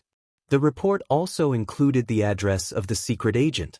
This person was called Olaha, and he had bought a house in the city a few days ago as a stronghold for secret activities. Before the declaration of war between the two countries, this kind of spy infiltration was very common, and the Hittite kingdom had also sent many secret agents to the Empire of Igut in the name of business or other things to carry out tasks. Both sides did not use weapons on the surface, but were secretly very guarded. Mune did not know whether the secret report was true or not, but he did not dare to neglect it. He immediately rushed to the house with a team of guards, and quietly blocked both ends of the intersection in the night. The heavily armed soldiers surrounded the house to prevent leakage and to prevent the secret agent from taking advantage of the chaos to escape. Only then did he come to the door with a few elite men, ready to personally arrest Allah. Mune was the captain of Saya's personal guards, and he was in charge of 3 personal guards. Usually, the 3 captains took turns to patrol the city, but today the governor had ordered Mune to personally go into battle to show his importance, and he just happened to be in time for this matter. It was really good luck. Mune's origin was also a bit special. 2 years ago, he was just a small leader of a courier station in the charcoal forest, and he was only in charge of a dozen soldiers stationed at the station. In that great flood, all the courier stations in Duk and the charcoal forest were washed away. Only Mian was calm in the face of danger, and he quickly led the soldiers to evacuate to the highest boulder nearby, tied everyone together with a belt, and held on to the bushes to wait for rescue. The supreme mage Goliath drove the blue boat deep into the flood to Duk, and on the way, he rescued them. The group of soldiers were the only survivors of the flood. Whether it was when they were in trouble or when they were rescued, Mu-En had always been in command. Regardless of whether they were frightened or surprised, the soldiers under him had always maintained discipline under his orders. They did not show any signs of panic. They did not disturb Gaulier on the Blue Ark either, and were praised and appreciated by Gaulier. After returning to the city, Goliath specially recommended Mune to Shawamo, and he was put in an important position from then on. When Shawamo led his men to ambush Roddick's convoy, he lost a squad of guards, and of course, they needed to be rebuilt. So Mune became a squad leader, and later was called a division leader. Just a few months ago, Mune broke through the 7th level and became a supreme warrior, and was promoted to the captain of the entire Saya's guard, responsible for the safety of the governor and maintaining the order of the city. As a supreme warrior, Mune had the status of a noble, and he also served as the captain of the city's guard. His status was far more prominent than that of the courier station's small leader. He was deeply grateful to Goliath, the supreme mage who saved him and recommended him. Not only did he save his life, but he also recognized him. Because of this, Mune was dedicated to his duty, and as a supreme warrior, he would personally come to catch a small secret agent. The envoy of the Cape States, Judas, was still here as a guest, so everything had to be done in secret. The night was very quiet, and the location of Allah's house was also very secluded. The streets had long been emptied and martial law had been enforced. Mune inspected the house with satisfaction, then he came to the door, pulled out his weapon, and kicked the door open. Under the feet of a supreme warrior, the thick wooden door was as fragile as a piece of paper, and it broke and scattered without even making much noise. Myun, with a shield in his left hand and a sword in his right, took the lead and walked in first. The front yard was empty, and the windows of the hall were lit. The people inside should not have rested yet. Myun did not talk nonsense. He took his weapon and stepped towards the door under the escort of his guards, then raised his foot and kicked the door away. This kick was very heavy. The door did not break, but the door shaft broke and directly slammed into the house. If someone hid behind the door and peeped, they would fall into the house together with the door. Myun's shield and sword flashed, and the guards on both sides with round shields and spears reached into the door from the left and right to block the flank. The cooperation was quite skillful. According to common sense, after the heavy door fell to the ground, Captain Myun should have shouted his name, explained the purpose of the visit, and let the secret agent take the initiative to surrender. When a small secret agent saw such a scene, and a supreme warrior like Myun personally led people to arrest him, it would be strange if he was not scared out of his wits. But something that left everyone dumbfounded happened. Myun had just kicked the door open when he saw the scene inside. He immediately dropped his weapon and knelt down with a thud. The guards on both sides also put down their weapons and knelt outside the door. The armor on their bodies made a crisp sound. The three of them said in unison, "We deserve to die for disturbing you in the middle of the night." The soldiers behind all showed a look of horror. Without saying a word, they put down their weapons and knelt in the courtyard. There were indeed people in the house, not one but four. An old man and a young man sat face to face, not even lifting their eyelids, as if they did not hear any sound. There were also two people sitting side by side at the table, facing the door. They saw Myun kicking the door in, made a gesture to stop, and showed a stern look. It was the two high priests of Saya, Walter and Raphael. The door that was kicked away turned into countless pieces in midair, floating all over the ground, but not even a piece fell on the table or the four people. The young man was, of course, the secret agent that Myun wanted to catch tonight, Allaha, and the old man opposite Allaha was actually Goliath. The two were playing chess.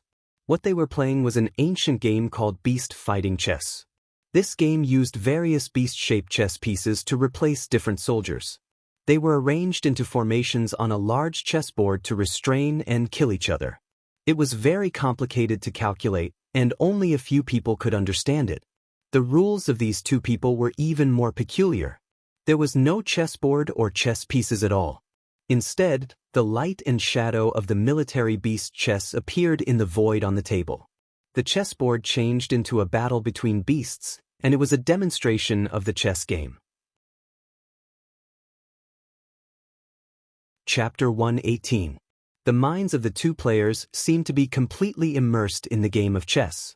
They paid no attention to the movements of the outside world and continued to play chess with full concentration. Walter and Raphael watched the game without saying a word. If the game was a battlefield, then they were the people watching from the sidelines. Goliath sat motionless, and Myun did not dare to speak. The whole courtyard fell into a strange silence. They had come aggressively, but the scene had become so absurd that they did not know whether to laugh or cry. Myun could not help but curse in his heart. Who was the one who told him the secret? Why didn't he find out and let him kick open the door of the room where Lord Goliath was playing chess? This was simply too rude. Was someone deliberately framing him? Who was the young man who was playing chess with Lord Goliath? Was he a supreme mage from the capital? Myun wished he could catch the informant and beat him half to death, but he could only kneel at the door without saying a word and wait for Goliath to finish the game, looking extremely embarrassed. Fortunately, the waiting time was not too long. After about the time of a meal, Amon suddenly looked up and smiled. "Lord Goliath, I admit defeat. Your magic and chess skills are far above mine. Today's game has been an eye-opener for me and I have learned a lot." With the voice, the light and shadow of the game on the table disappeared. Goliath twirled his beard and laughed. "Thank you, young man. I haven't played such a good game for a long time. Your chess skills are very good. It seems that you must have also studied military formations, but you lack actual command experience. As for magic, with your achievements, It is already quite long and lasting, obviously surpassing mages of the same level. It is really amazing. If it were someone else who could change the game for such a long time, they would at least have to take out a staff. You did not show any signs of losing. If we want to decide the winner of this game, we have to play until dawn. You don't want the people in the courtyard to kneel all night, do you? Haha, I don't want that either. After saying this, the 9th level Supreme Mage turned his head and smiled at Myun. Our Supreme Warrior, you came here late at night, and your way of greeting is quite unique. I'm playing chess with a friend who came from afar. I'm sorry I didn't greet you earlier. Did I disturb your work? If you have something to say, you can continue. I won't disturb you. Myun's forehead was already sweating, but he wisely didn't try to defend himself. Instead, he shook his head and said, I received orders to arrest a person, but the information I received was wrong and I barged into the wrong door. Please forgive me, Lord Goliath. Goliath waved his hand. The night is cold. You're still wearing your armor. Don't kneel. Stand up and talk. Please take a good look. Is the person you want to arrest here? With Goliath's ability, how could he not notice the movement outside? There were 3 Supreme Mages sitting in the room. As long as Goliath sent Walter or Raphael out to greet them, he could let Myun take his people away, but the old man did not do so. It was said that the old man was playing chess with the young man, and the game was very serious, as if he was waiting for Myun to kick down the door. Goliath clearly wanted Myun to see him on purpose, tactfully saying that the old man already knew about the matter and would deal with it, and that the others should not meddle or talk too much. If the Supreme Mage was really a spy of the Empire of Igut, they could not act rashly in this city. Goliath and the 2 high priests were present, and the others could not interfere, let alone intervene.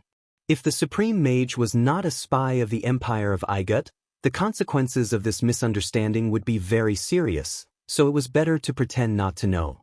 Xiao Mo apologized and left with Myun. These people were really efficient. No one knew where they found just the right door planks, but in a short time, they gently repaired the door and the courtyard door, closed the door and retreated. Xiao Mo ordered Myun and his bodyguards not to speak carelessly, and Myun ordered the guards to retreat to the intersection of the streets around the courtyard, not allowing others to disturb them. Silence returned to the darkness. Not long after, the door opened, and Walter and Raphael came out, then gently closed the door and stood guard in the courtyard. Only Goliath and Amon were left in the room. When they were alone, Goliath did not hide anything and asked directly, Amon, counting the time, we haven't seen each other for nearly 3 years. I saw you once outside Mr. Nietzsche's house. I really didn't expect to see you here today. You've grown up, and you're already a Supreme Mage. This Supreme Mage's eyes were so sharp that he could still recognize Amon today, even though it was only a glimpse at night. Amon bowed and said, Yes, I am Amon, the miner from Duk. I know that you are a friend of Master Nietzsche, and that you helped me in the past. It is not until today that I have the opportunity to express my gratitude to you. Goliath sat there, looking at Ammonius with a look full of emotion. A good teacher produces a good student. Only Nietzsche can teach such an excellent student like you, but you are not like him. Amon, since you have returned to Saya, and I have recognized you as the chief priest, I have to ask you a few questions. Amon replied respectfully, Please ask.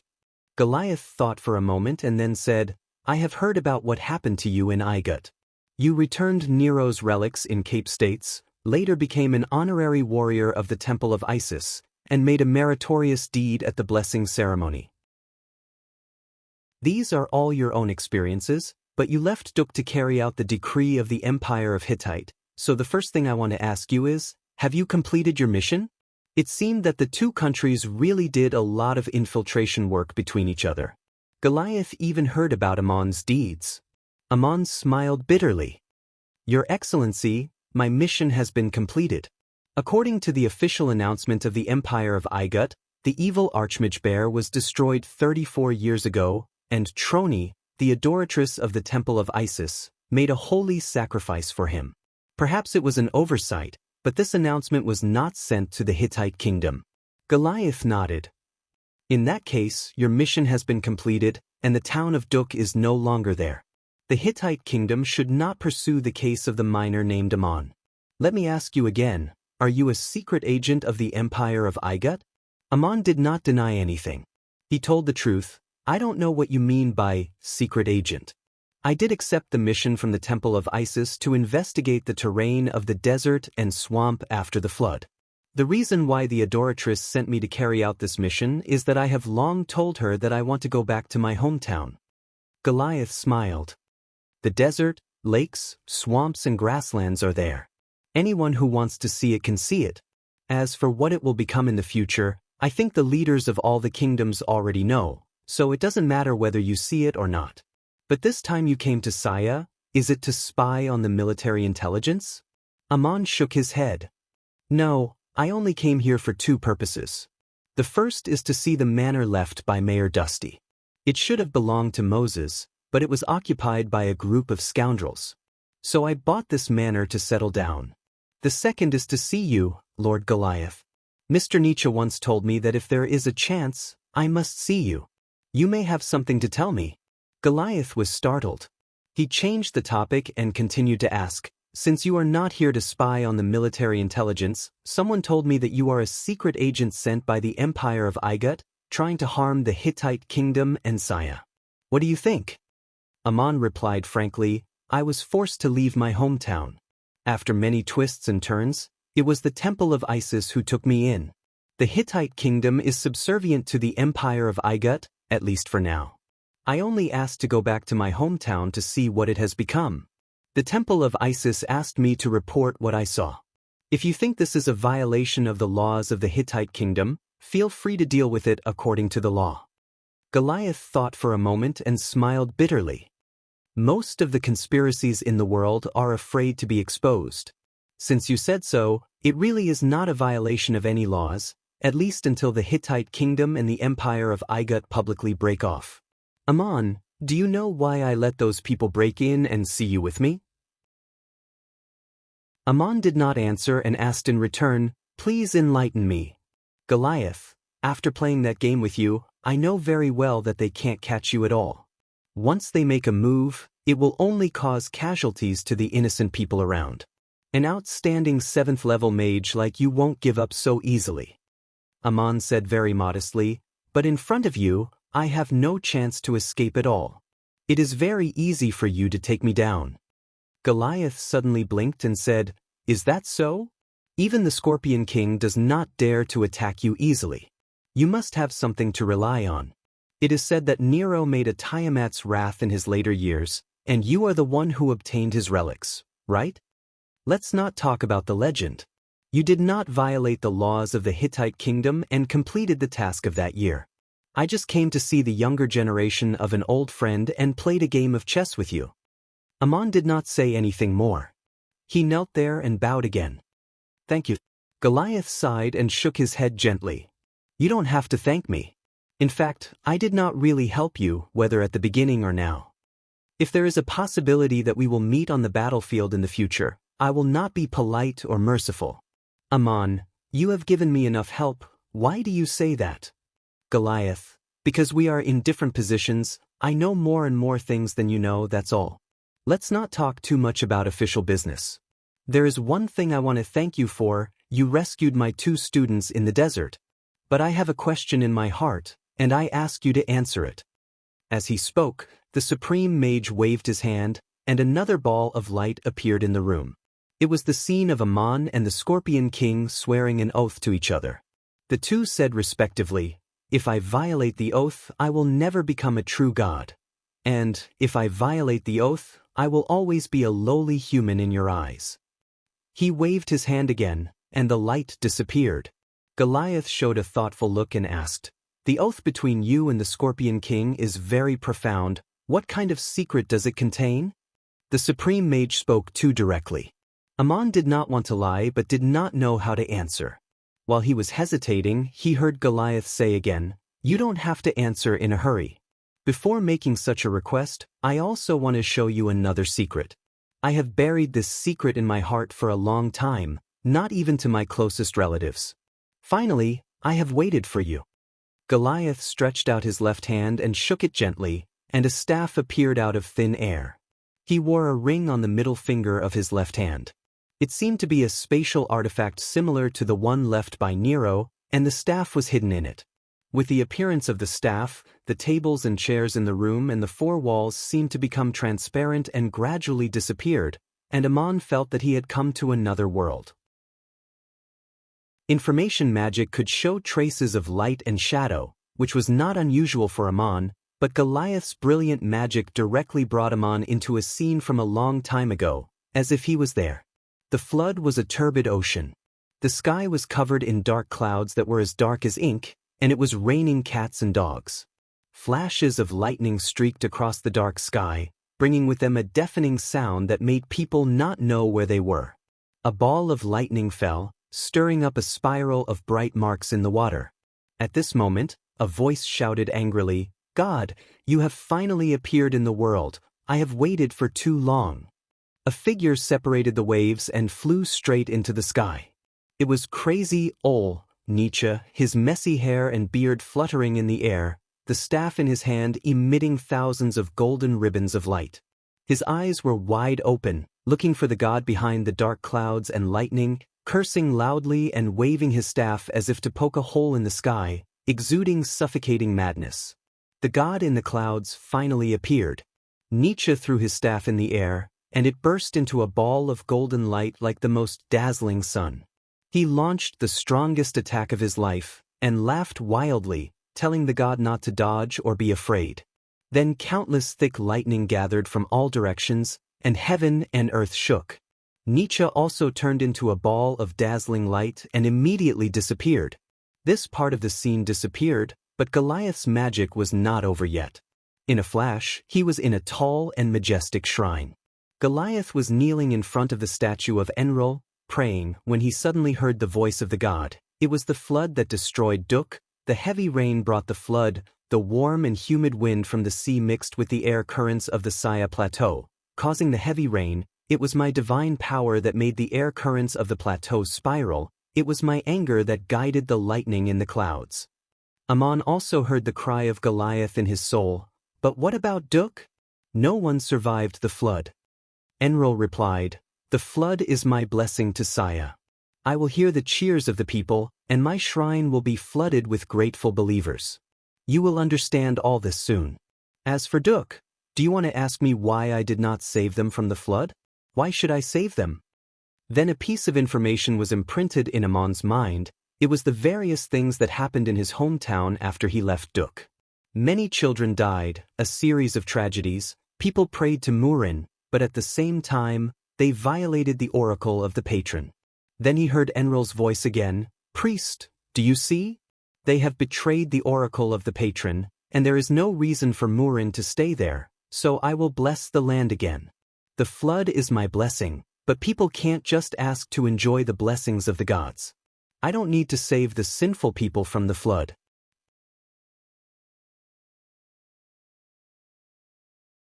Chapter 119. Goliath reached out and pulled Amon up. "Boy, you can stand up now. I don't know if your shoulders and knees can bear all this. But I believe you are stronger than I thought. Mr. Nietzsche chose such an ending and deliberately let me see it. He must be trying to tell me something." Amon stood up. He still felt very heavy physically and mentally, just like the helpless child many years ago. He continued to cry on Goliath's shoulder. Goliath just patted his back gently and did not speak. After an unknown period of time, Amon stopped crying and found that his tears had wet Goliath's shoulder. He wiped his tears and said, "Mr. Goliath, I can't describe the gratitude in my heart. Today, someone finally told me all this. That god, the god named Enlil, I just recognized him. I met him in the town of Som in the kingdom of Babylon. He was a shepherd at that time. And just a few days ago, I said goodbye to that god. From now on, he is just Enlil. I will not forgive him, even if I may become a god one day." Goliath was surprised. "Boy, how can you say such a thing? Is this the secret of the oath you made with the Scorpion King?" Amon nodded. "When you asked me just now, I didn't know how to answer. Now I understand why Mr. Nietzsche asked me to come to you. He wanted you to tell me all this, and he also wanted me to tell you what he has been pursuing all his life. You and I are the people he has pinned his hopes on. Mr. Goliath, please sit down. Let me tell you about Mr. Nietzsche's thinking and the answer I have verified. The two sat down at the table again. What happened in the room, from beginning to end, could not be detected by the people outside. Walter and Raphael waited patiently in the courtyard until the sky began to brighten. When there was a glimmer of light outside the window, Amon finally finished what he wanted to say. He also talked about his experiences over the past few years. Goliath let out a long sigh and said, "Child, this is a secret that everyone in the world yearns for even in their dreams, and you told me just like that." There were still traces of tears on Amon's face. "I can't say that this is my repayment to you or my revenge against the gods. Even if it's only because of Master Nietzsche's wish, I should still tell you. There were some people I wouldn't tell no matter what, but there were even more people that it would be useless to tell them. You are already a supreme mage of the 9th level, so it is easy for you to understand everything I say." Goliath's expression was very complicated. He closed his eyes and said after a while, "I have experienced too much in my life. I'm afraid it will be very difficult for me to confirm this path from the beginning. In fact, with Master Nietzsche's talent, he should have achieved higher achievements than me, but he spent his life searching for this path and left it for you to confirm. My hope is very slim, but among my students, Walter and Raphael should have a chance." Amon asked, "You already know this secret. Do you want to teach Walter and Raphael the power of two sides?" What Amon said to Goliath was completely different from what he taught his students. Medanzo, Link, and others only knew that this was a unique way of practicing power. Amon never said that the power of two sides was the path to becoming a god. But in front of Goliath, he explained everything clearly, and a supreme mage of the 9th level could naturally understand the profound meaning of it. Goliath shook his head and said, "I will not teach this power to the two high priests as the chief priest of the shrine of Enril. Besides, all this is the path you have confirmed. Even if my achievements are higher than yours, I am afraid I can't teach it to my students like you, because I have not confirmed it myself. Amon, I have a personal request. Can I ask you something?" Amon nodded and said, "Don't say anything, please say it." Goliath thought for a moment and said, "If there is a chance in the future, please lead them on this path. I know it can't be forced, it all depends on each person's fate. What you practice is not only the power of two sides, but also a belief different from that of the shrines in the world. If one day they encounter difficulties in life and need guidance, please don't forget my request at this time." Amon thought carefully for a moment and finally nodded and said, "Master Goliath, I will remember, I will not forget." Goliath stood up and said, "In fact, I have another conjecture. Whether it is body arts or magic arts, it is possible to become a god when practiced to the extreme, but I am afraid this is more difficult, and the test you will face is unknown. Let people like me and Enkidu verify it, and the power of two sides that you practice should be the secret of the gods." Amon was a little puzzled. "You and Enkidu?" Goliath replied, "I am a supreme mage of the 9th level, and you have just understood what I have experienced. You are not clear about Enkidu's situation. He is a pure warrior who has never experienced the second awakening of power. It is not that he cannot, but that he is unwilling. He wants to practice body arts to an unprecedented peak, to prove that mortals can also be as powerful as the gods, or at that time, he will be a powerful god." Amon let out a long breath. "I see, this warrior's ambition is really not small."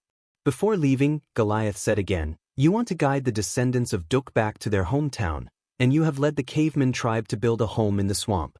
In the near future, the fertile land will inevitably cause disputes between countries, and the home that should flow with milk and honey will be a land of blood and fire for thousands of years. I have a wish. I hope to build a new city-state there, coexistence regardless of race, regardless of religion. I wonder what you think." Amon said solemnly, "This is even more difficult than a mortal becoming a god, but I admire your wish. If this wish can really be realized, I also hope that the descendants of Duk will live in such a city-state." Goliath sighed.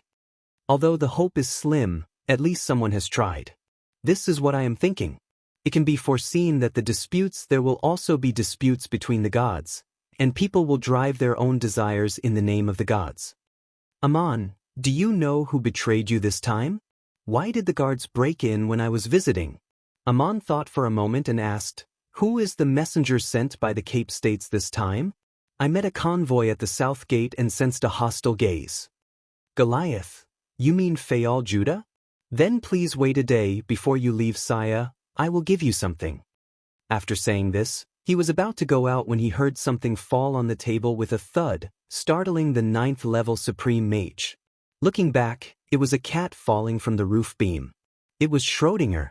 Today, when Goliath came to visit, Schrödinger did not want to show up and ran to the roof beam to hide. None of the 3 guests found it. Just now, when Goliath used magic and chatted with Aman for a long time, the cat watched and listened very carefully, its eyes wide open and its ears pricked up. Its head stretched farther and farther from the roof beam. It seemed to be a little distracted and accidentally fell. The cat's body was flexible, and it turned in the air and landed lightly on the table. Of course, it was unharmed, but Goliath was startled. The Supreme Mage looked at Schrödinger with a strange expression. Aman, is this your cat? Aman nodded. Yes, this cat is my friend. It was originally Mr. Nietzsche's cat and has been with me since. Its temper is a bit special, it doesn't like to deal with strangers, but it likes to watch. Goliath patted Aman on the shoulder and said hesitantly, Oh, I have some impressions. It wasn't like this at the beginning. Young man, to be able to raise a cat like this, its future is limitless. Take care. The next afternoon, Goliath called Governor Xiaomo to the shrine and asked him, Governor, what is the origin of the informant? Who is the mastermind behind it? Have you found out? Xiaomo replied, This morning you sent Walter to assist Mune in the investigation, and specifically reminded him to start with Faal Judah, and it has been found out. It was Judas who sent someone to bribe the vagrants in the city to inform the guards. The person who told Judas Mr. Allah's address was the attendant who welcomed High Priest Raphael back to the city. When Judas entered the city, he saw Aman in the crowd. At that time, Raphael sent an attendant to leave the convoy to greet Aman, and Judas then sent one of his men to get information from the attendant, asking him what had happened. The attendant was unsuspecting and casually replied that Lord Raphael had seen an old friend he had met in the desert when he entered the city, and had sent him to ask for the address. In this way, Judas easily found out where Aman was staying in Saya, and then sent someone to inform. Goliath ordered, Find an opportunity to arrest Judas man, interrogate him in secret, and get a confession and conclusive evidence, then give it to me. Xiaomo asked puzzledly, Honorable Supreme Mage, do you want to report Judas to the Empire of Igut? Isn't it a good thing for us to have such a person in the enemy's camp? Goliath sneered. It's not my business whether to report him or not. Do you think a little clerk like him can really fight a Supreme Mage like Allah? He dared to frame someone without even knowing who his opponent was. Such a person is incompetent, and his conduct is despicable. Get the evidence and give it to me, don't ask anything else. A day later, Aman left Saya without alerting anyone. Raphael personally sent him back to the edge of the charcoal marsh and handed him something. This is a gift from Master Goliath, you can decide what to do with it. After bidding farewell to Raphael and entering the marsh, Aman opened the thing in a deserted place. It was an artifact that recorded information about magic. This artifact was different from the Taraculus, it was only a one-time use, and after recording information, it had no other use. After the information was erased, the artifact would be destroyed. The information inside was the process of interrogating Judas man and the whole process of Judas framing Aman. Aman's face darkened after reading it, and he suddenly remembered the warrior Maki who had tried to murder him in Duk a long time ago, and the words that crazy Ol had said, when anyone makes a choice, it is tantamount to choosing the corresponding consequences, whether they are willing or not. If you choose to forgive and forgive, you must understand and be able to bear the consequences of this forgiveness. He put away the artifact, crossed the charcoal marsh, and returned to the place where Link and the others were standing. Link and Medanzo were looking forward to Aman, and the tribesmen were cheering enthusiastically. The cavemen were also very efficient. Amon had not left for long, but they had already built a rough but strong wall around the temporary settlement, which could prevent the attacks of ordinary beasts. Relying on the wall, they could also carry out defensive operations. According to Amon's vision, in the future, this place would be built into a magnificent city, but that was only a long-term goal. Things had to be done step by step, and things had to be done step by step. As the flood slowly receded, the construction work could be carried out step by step. Amon led Link, Medanzo, and dozens of tribal leaders to build a simple altar and pray to Murin. Amon wanted to participate in the prayer ceremony in person, but Link and Medanzo pulled him aside and advised, "Ammonius, you and Murin are on the same side. Everyone saw you hugging the goddess in your dreams. Even if you don't stand on the altar to receive the sacrifice, don't kneel down and pray with us." Amon could only smile bitterly and let them be.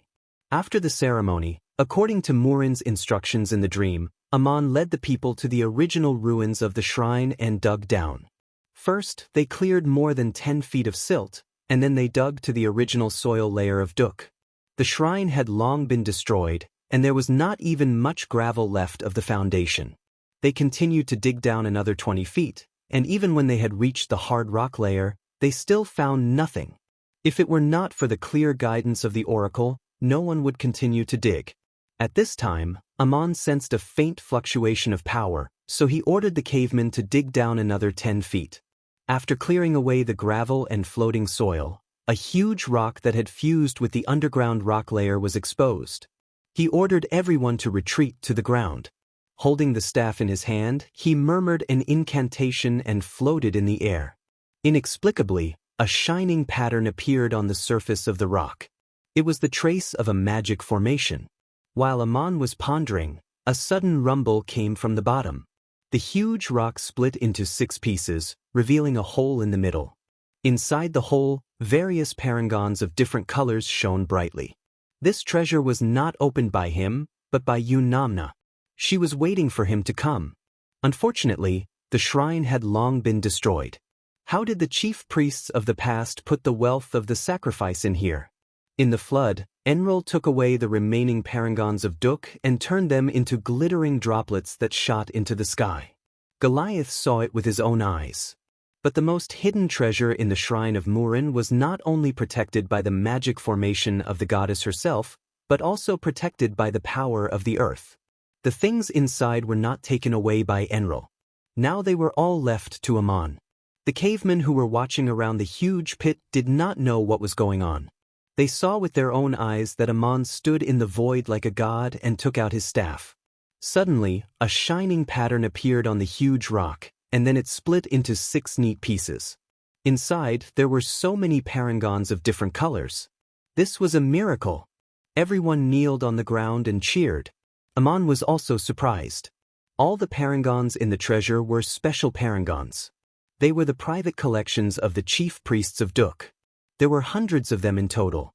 The first thing that came to Amon's mind was not how much money he could exchange them for. The main materials for making all kinds of precious artifacts almost all needed special parangons.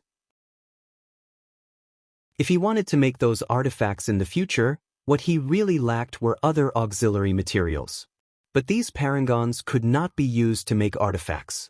That would be a great waste. They were the wealth used to build the city. Amon put away all the parangons.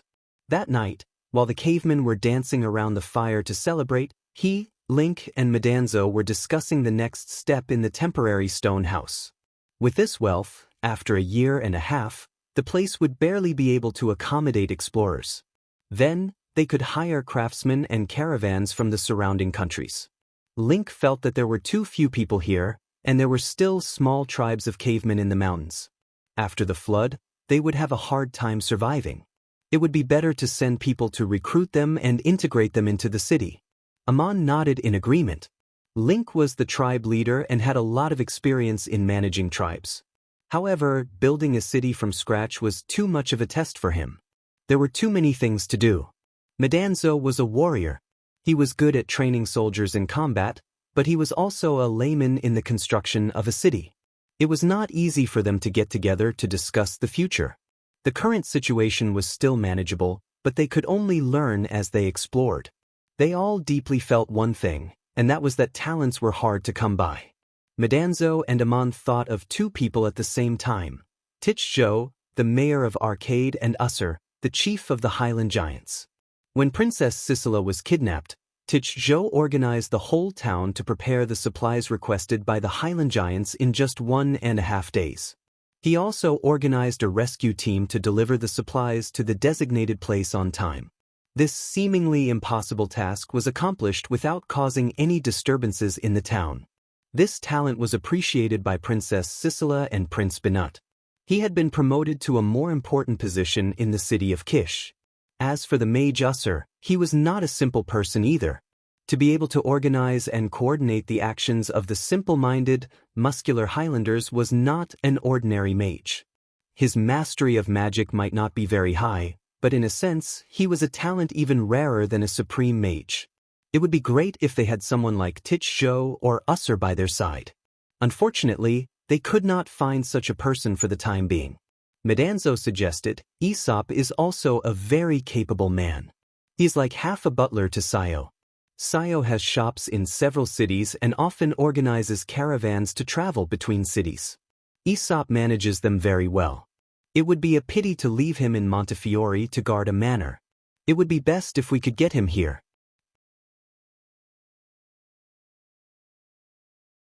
Chapter 120.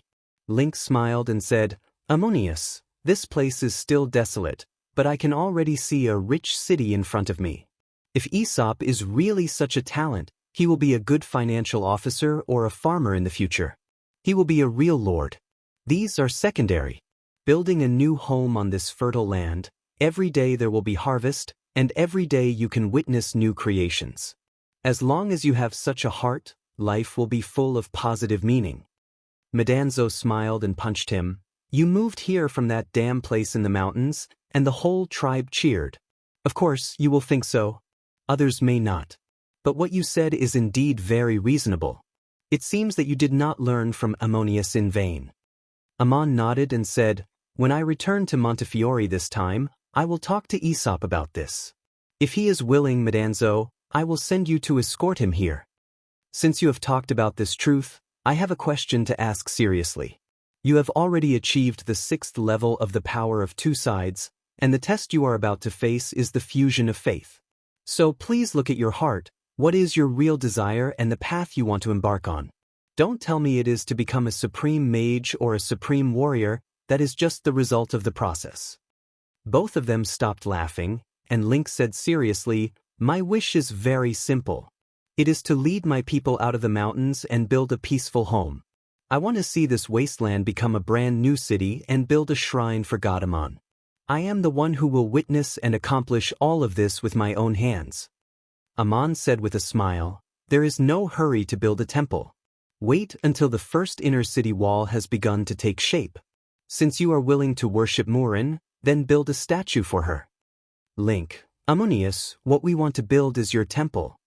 Amon smiled, There is no hurry, just leave a place for me. Metatro replied with a straight face, I used to just want to restore my status as a noble and the title of my ancestors. But when I was finally able to do it, I realized that it wasn't the most sincere pursuit of my life. I am a man who is constantly searching and discovering. I have witnessed the miracle of Ammonius, and I just want to continue to witness and explore the ultimate existence of power. Amon smiled, Well then, go and verify it. To break through to the 7th level, not only do you need to rely on the growth of power, the most important is the breakthrough of the mind. Madanzo will return to Iga with me tomorrow, and Link will continue to lead the people here.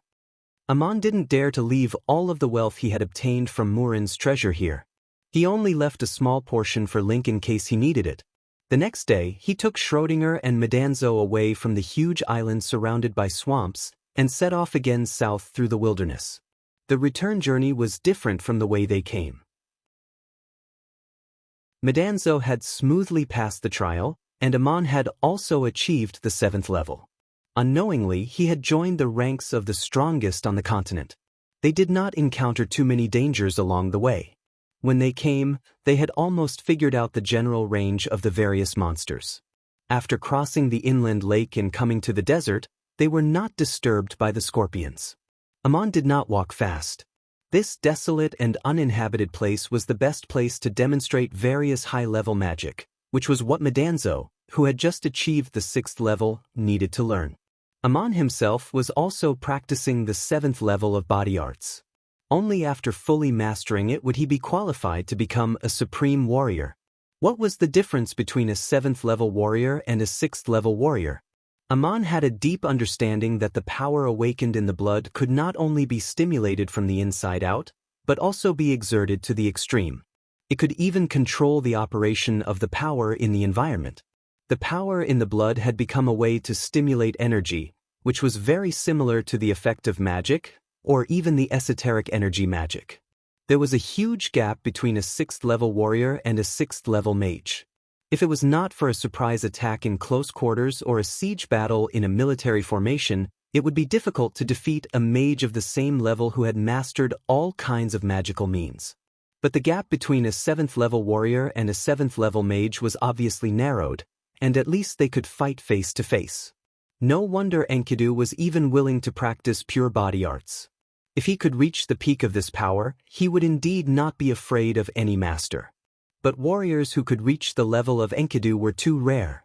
After all, mages had more means, and magic was not only a manifestation of power. Along the way, Amon practiced the 7th level body arts while teaching Metatro various high-level magic arts. The two of them often sparred together and occasionally fought off monsters that suddenly appeared. In terms of actual combat skills, after this long journey, both of them had improved by leaps and bounds, especially Amon. Although he did not seem to have changed much, he was already a rare master on the continent, not to mention that he had mastered the power of two sides. More than a month later, they returned to the territory of Igut and entered the Cape States. Because it was a secret mission, the two were still in disguise and did not greet the local authorities. It was during this time that Julian received a letter. The messenger gave the letter to the concierge and left without leaving any message. The contents of the letter were unknown to outsiders. But on the second night after Julian received the letter, a tragedy occurred in Cape. Fayal Judah, the clerk of Lord Roddick, hanged himself and left a suicide note, the content of which was full of repentance. In the note, Judas confessed that he was tempted by greed and bribed by Morton, the financial officer of Saya. Not only did he divulge the military and political secrets of the Cape States, but he also betrayed the secret agents sent to Cape States by the Temple of Isis. Judas' suicide note also mentioned another person, the financial officer of Saya, Morton. Judas had bribed Morton with a lot of money and obtained a lot of confidential information, which was praised by Roddick. But on the other hand, Judas had also accepted the bribe and divulged a lot of confidential military and political secrets that he knew. Neither of them was a good person, and the things they did were also very interesting. They bribed each other with a lot of money in exchange for information. The money used for bribery was the city's, but after such an exchange it became their own, and they had both made contributions. It was indeed a business that brought both fame and fortune. At dawn, the servant found Judas' body hanging from the beam of the house. He had been dead for a long time. But one thing was puzzling. In addition to the handwritten suicide note on the table, there were also 30 silver coins at Judas' feet. Someone had written a line on the ground, "Return it to you." It seemed that after Judas' death, someone had quietly entered his room. Whether Judas committed suicide or was murdered, there were different opinions. Roddick was deeply enraged. The matter was eventually treated as suicide, but the governor of the city ordered a secret investigation to trace the person who wrote on the ground, but no clues were found. Only Julian knew how Judas died and vaguely guessed who the person who wrote was, but he did not mention it. Although the supreme mage understood in his heart, there was one thing that always puzzled him. Why would someone put 30 silver coins on Judas' body? What kind of symbolism was this? Although the matter was handled in private, it was not completely covered up. The city of Saya also had spies here. Through Judas' servant, they learned the contents of the suicide note, and the news spread back to Shmuel and Goliath, so Morton was taken down for questioning. Judas was dead and was implicated thousands of miles away, while Amon and Medanzo had left Cape States and returned to Montefiore. The first thing Amon did when he returned to Montefiore was to go to his manor and ask Aesop if he was willing to go to the wilderness to help the cavemen build their homes. Aesop readily agreed. He said to Amon, "I was originally a slave, and you gave me the identity of a free man. But the so-called freedom is not only about the bondage of identity, but also about being able to witness the traces of my own life, just like seeing the trajectory of the stars in the sky. I am looking forward to such a mission, in order to repay you, and also to examine myself. Master Ah, if you allow me, I also hope to make all of this into a story and sing it in the world." Amon was slightly startled, then smiled and said, "I know you like to tell stories. The legends of the continent and the past of the gods have all been made up by you. You are telling the world in your eyes and the wishes of your heart. If what I do will also become a story made up by people, you can tell it in the future if you want." During the time Amon was away, Aesop not only took care of the manor in good order, but also used the money left by Amon to lead the servants to do business and make a lot of money. Although Amon did not care about the money, it showed that Aesop was very capable. He sent Medanzo to escort Aesop to Link first, and then returned to Montefiore to meet him. After everything was arranged, he returned to the temple of Isis to report, while Schrödinger was still mingling with the cats outside the temple. It had been half a year since Amon left Montefiore, and the guard captain of the temple archives had been replaced by a new person. He still lived in the original small courtyard, and for the time being he only received a salary but had nothing to do. The adoratrix soon summoned him, and the location was still the study where she usually handled affairs. After greeting him according to the etiquette, Maria once again asked the servants to leave. This time, without the adoratrix's special instruction, Gabriel took the initiative to go out and close the door. Anyway, every time Maria saw Amon, she always wanted to talk to him alone. When Gabriel went out, he looked back at Amon meaningfully, with a look of inquiry and admiration in his eyes. When the two were alone, it had become a habit or a tacit understanding. They did not speak for a period of time, just looking at each other. In front of the adoratrix, according to etiquette, Amon could not take the initiative to speak. After a long time, Maria said quietly, "Amon, you have changed again." Amon smiled slightly. "Why, don't you recognize me?"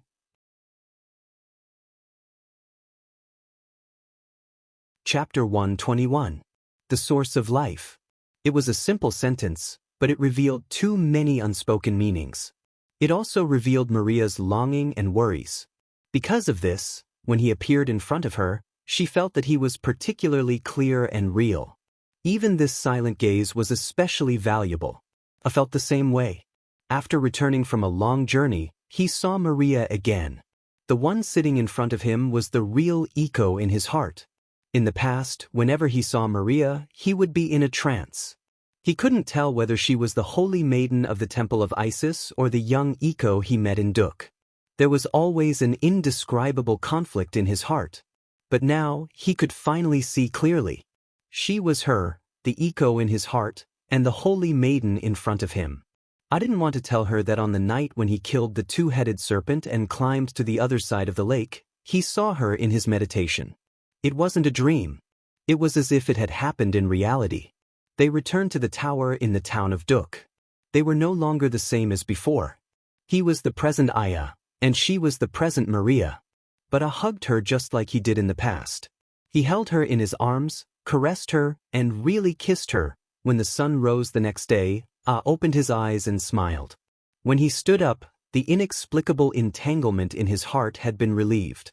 He looked at the world under the sun calmly. At this moment, Ah's smile was as bright as the sun. He smiled and said, "Holy maiden, I have two things to report to you this time." Maria also looked at him. The luster in her eyes was like the starry sky in the silent night. "I was waiting for you to say it." First of all, I have investigated the topography of the area around the original site of Duk, and recorded the information to the priest committee of the shrine. Maria nodded with satisfaction. "I have read your report. The description of the topography is exactly the same as the results of other investigations. You also made a sand table and made a detailed demonstration. The most important thing is the distribution of various monsters. Your investigation is the most detailed. You had to travel through those places on foot to get valuable information. This is worthy of special praise. High Priest George has already made a request to reward you, but I have temporarily suppressed this report and did not reply to it. It is not that I do not want to praise you, but the contents of the report are not enough to reward you for your achievements. What about the second thing you want to say? Is it related to your personal training? An nodded. Yes, as you expected, I have become a 7th-level Supreme Warrior. Maria smiled, a pure and happy smile. Many people can see it, but you didn't say it yourself. Did you want to be the first to tell me? According to past practices, the city will hold a celebration ceremony for you, and you will also receive the status of a noble of the Egyptian Empire. Go back and prepare well. What do I need to prepare? Maria thought for a moment and smiled again. After I came to the shrine, you are the first subordinate to be promoted to a Supreme Warrior. In fact, there is nothing to prepare. I know your name is but you still need an official title. Not only must it be recorded in the register of the nobles of the city, but also in the awakening ceremony of the power of the shrine. I was slightly startled and immediately reacted. The second awakening ceremony of power? I am allowed to learn hieroglyphs and practice magic at the same time? It was rare for the Holy Lady to show a bit of playfulness. Yes, I have already arranged it. It is up to you whether you can achieve this achievement. The second awakening of power is not necessarily successful, and only supreme mages can hold such a ceremony. I allow you to make a request and choose any supreme mage in the Temple of Isis to preside over the ceremony for you as a special reward. Will you choose Vord, the 9th-level supreme mage with the highest achievement, or me, who has just become a 7th-level supreme mage? I have to remind you that the higher the achievement of the supreme mage, the greater the possibility of success in the ceremony, but the most important thing is whether you can awaken the power bestowed by the gods. It requires a process, and the ceremony is just a symbol like the opening of a door. I have never presided over it, and I have no experience. I replied without thinking, everything has a beginning. I am honored to ask the Holy Lady to preside over the second awakening ceremony for me. This is the first time you have presided over such a ceremony, which makes me feel even more honored. Maria kept smiling, her eyes like a pair of crescent moons. Well, it's settled then. I will preside over the second awakening ceremony for you. I hope it will be successful. Ah stood up and saluted. Thank you, Holy Lady, it will definitely be successful. At this moment, when he called her Holy Lady, he was as calm as when he called Iko. He could guarantee that the ceremony would be successful, because Ah was already a supreme mage. As long as he went through this ceremony, he would be able to use many magic spells, and people would only praise the magic of the Holy Lady. However, he was also very interested in the second awakening ritual of this power. Perhaps he could learn a lot from it for the cultivation of the power of two sides.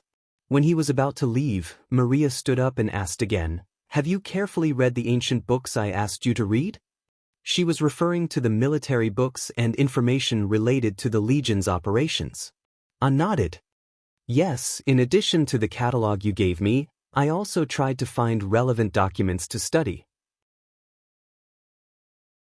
I simulated and deduced in my mind for a long time.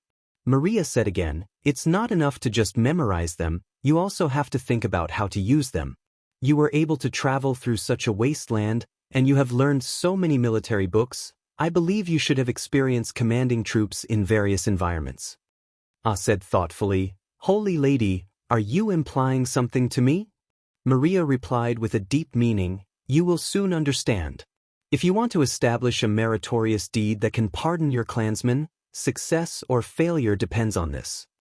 A few days later, the Lord of Montefiore, Jehudi Hotep, personally held a celebration ceremony for Ah and issued an announcement.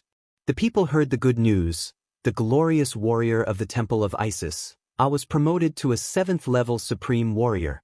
The name given to him by his drunkard father, Allah Messiah Hovenlit, was finally put to use for the first time, and was even written in the temple's register by the priests.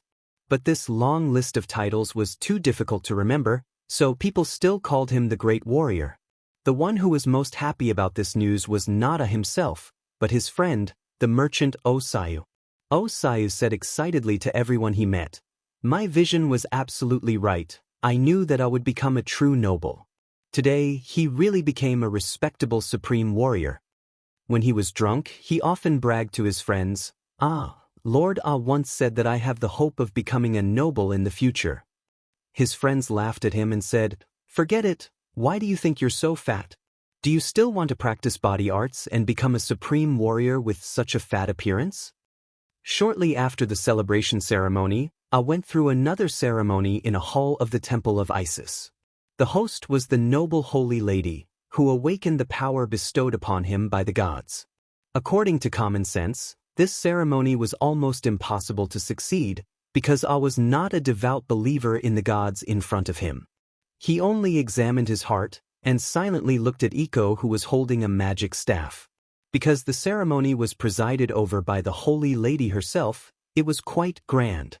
Ah first had to bathe in incense, put on a beautiful and mighty armor, put on a good weapon, salute the gods, offer sacrifices, and accept the people's congratulations. When Ah walked to the ceremony hall, the warriors lined up on both sides of the long stairs sprinkled lotus petals, while the priests in the temple sang in unison. Maria stood in front of the altar with a golden crown on her head and a magic staff in her hand. When the ceremony officially began, Maria gently raised the Holy Lady's magic staff. Her movements were indescribably noble and elegant, and her mouth sang a poem praising the goddess of Isis. The staff emitted a soft golden light that enveloped Ah, who was kneeling in front of the altar. This was the blessing of Isis magic. Maria first comforted Ah's body and mind, letting him feel the magic in peace. Then the golden light began to flicker and hover, surrounding Ah's body like a floating veil. There were changes in brightness and density. This was the most basic magic. When the magic power was released, it guided Ah into a calm state of meditation. Maria's voice sounded in Ah's mind, "Please let go of all worries and hesitation, forget all worries and sorrow. Sincerely pray to God, implore God to grant you strength. When you enter a calm state of meditation, close your eyes and gaze at the majestic image of God." It was like a ray of light rising from the eastern horizon, spreading its grace everywhere. This light dispels the darkness, the earth awakens from its slumber, and the world is no longer lost. Please open your heart to receive it and absorb the strength bestowed by God. You will awaken in the mist, spread your wings and fly. I didn't resist Maria's guidance.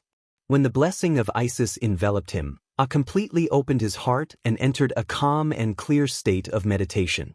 Although he wasn't a believer of Isis, he didn't have a trace of contempt in his heart. He integrated his beliefs into Maria's devotion and carefully experienced it.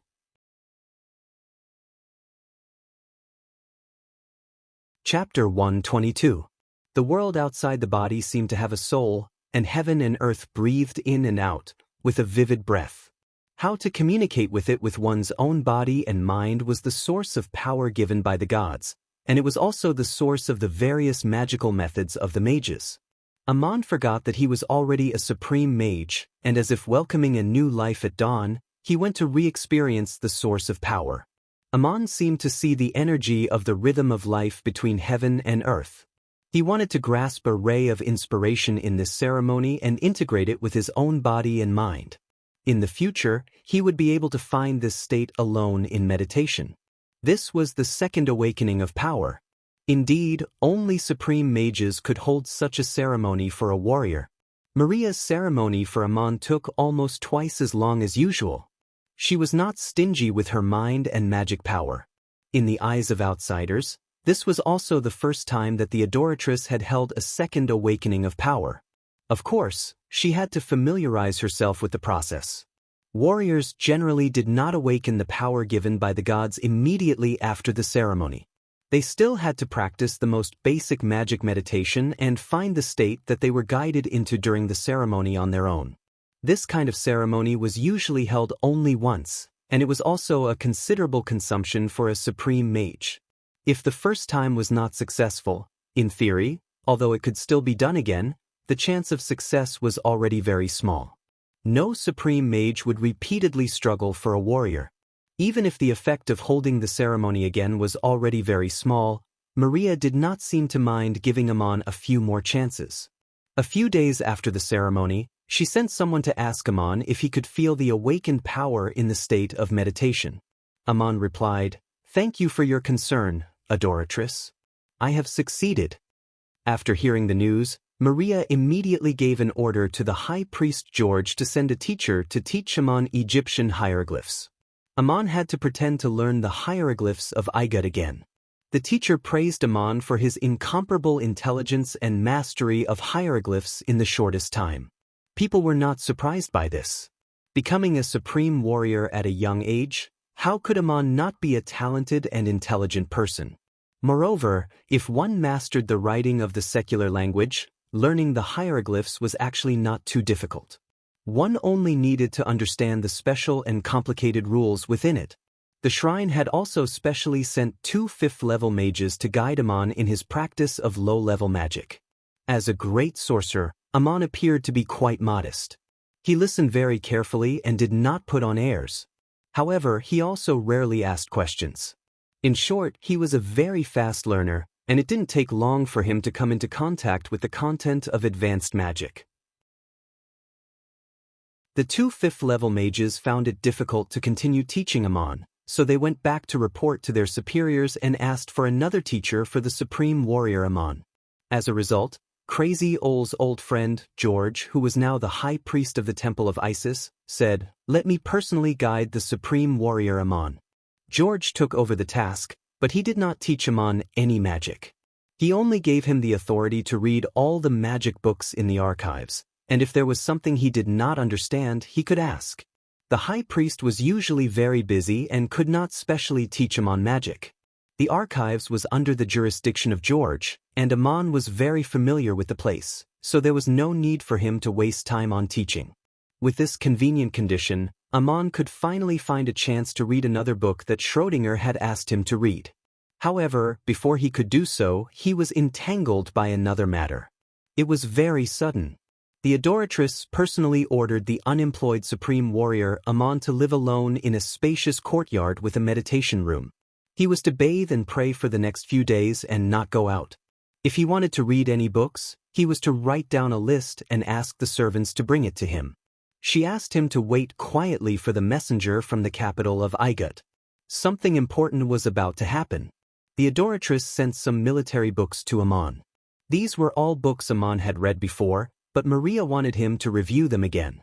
At the same time, various military exercise props were also sent, including the topographic map of the Empire of Igut, various models of marching and encampment, and even the drawings and models of supply and transport ships at sea, so that Amon could familiarize himself with the books. Maria's move was clearly a hint that the capital would send someone to test Amon. If the supreme warrior Amon could pass this test, he would soon receive a very important appointment. In all likelihood, he would become a general in the army. If this was the case, it meant that the war around the town of Duk was about to begin. The actual situation was even more shocking than Amon's speculation. Maria recommended Amon, not as an ordinary general, but as the head of a newly formed legion. The Empire of Igut already had 3 legions ready to go. According to custom, the legions were named after the gods, including the most elite Horus Legion and the Legion of Isis. The Legion of Set, as an outpost, had already assembled at the border of Cape States. The head of the Legion of Set was Roddick, the governor of the Cape States, and the chief priest of the legion was the 8th-level supreme mage Julian. Normally, the head of an imperial legion should be at least a supreme warrior, but as the governor of Cape, Roddick was more suitable to manage the legion. The Legion of Set was mainly responsible for the logistical management of the army, base supplies, and the transportation of food and fodder. The necessary war supplies had been stockpiled at the front lines of Cape through various channels. The pharaoh had sent a supreme warrior from the capital, Peter Machen, to be the commander of the front lines. The real elites of the empire were the Horus Legion from the capital and the Legion of Isis from Montefiore. The head of the Legion of Isis was Ankh, the chief supreme warrior of the Temple of Isis. The chief priest was the 9th-level supreme mage Vord, and the commander of the front lines was the supreme warrior Ryushin. The chief priest of the Horus Legion was Ricard, the high priest of the Horus Temple of Igut. The commander of the front lines was the 8th-level supreme warrior Van Verts, and the head of the legion was the pharaohs of Igut himself. Lazith too, who loved grandiosity and success, was going to lead the legion himself. An entire legion had 5,000 warriors and 50 priests. This was the combat force that was officially put into the battlefield. The daily consumption of supplies was as high as a mountain. If the servants and civilian workers were included, there would be at least 20,000 people providing various logistical services around the legion. These 3 legions were, of course, not all the military forces of the Empire of Igut, but it was impossible to launch an expedition without the strength of the whole country. This time, the strongest elites of the empire had been dispatched. Pharaoh would personally lead the expedition, leaving a legion in the capital city of Thebes to guard the northwestern border of the empire. The Adoratrice would also stay in Montefiore, and there would be a garrison legion here. If one wanted to directly capture the Hittite kingdom, the most convenient route would be to set off from Montefiore, go to sea along the Nile River, and land there. But Pharaoh's purpose this time was to establish a strategic base in the area where the town of Duk used to be, so he chose to set off from the Cape States and attack by land through the desert.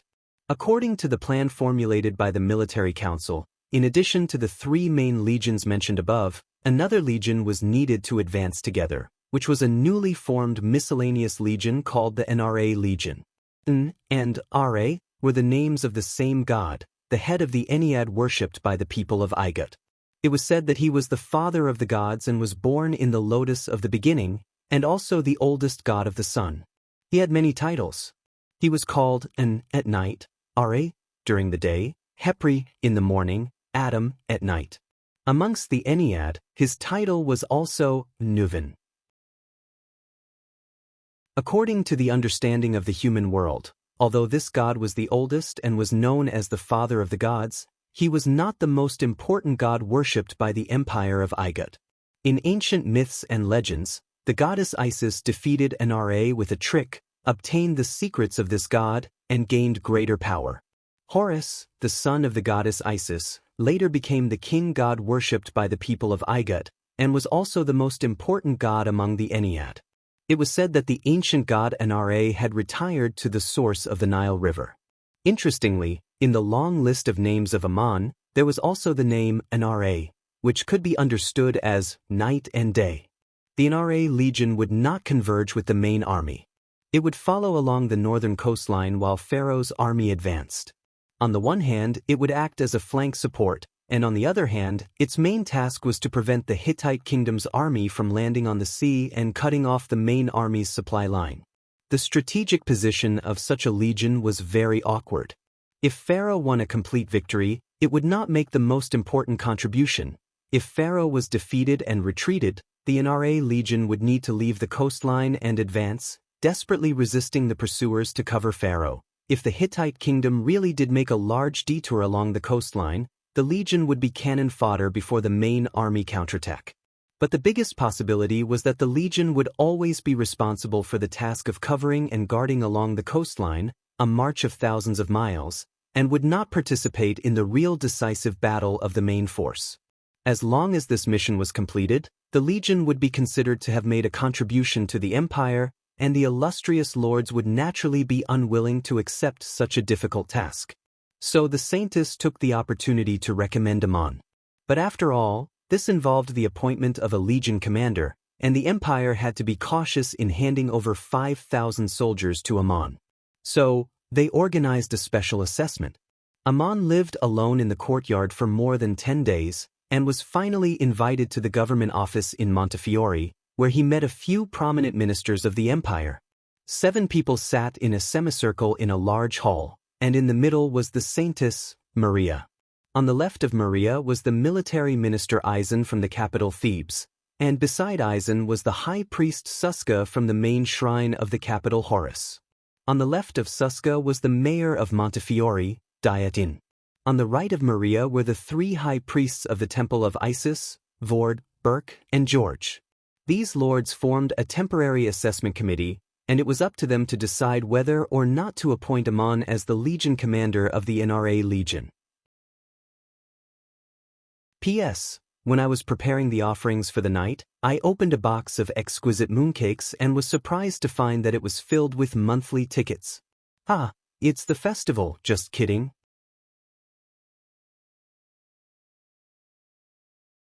Chapter 123.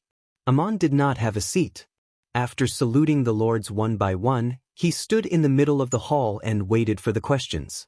The first to ask was Isin, the minister of military affairs of the empire, who was also a head of a legion in his early years and had a lot of experience in military campaigns.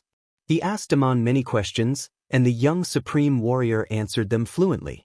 Lord Isin also ordered people to bring maps, sand tables, and various military instruments for Amon to simulate on the spot how to organize troops, arrange battle formations, and other actual combat commands.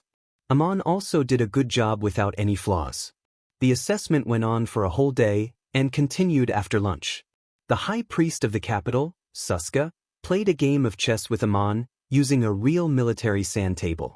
The result was also very satisfactory.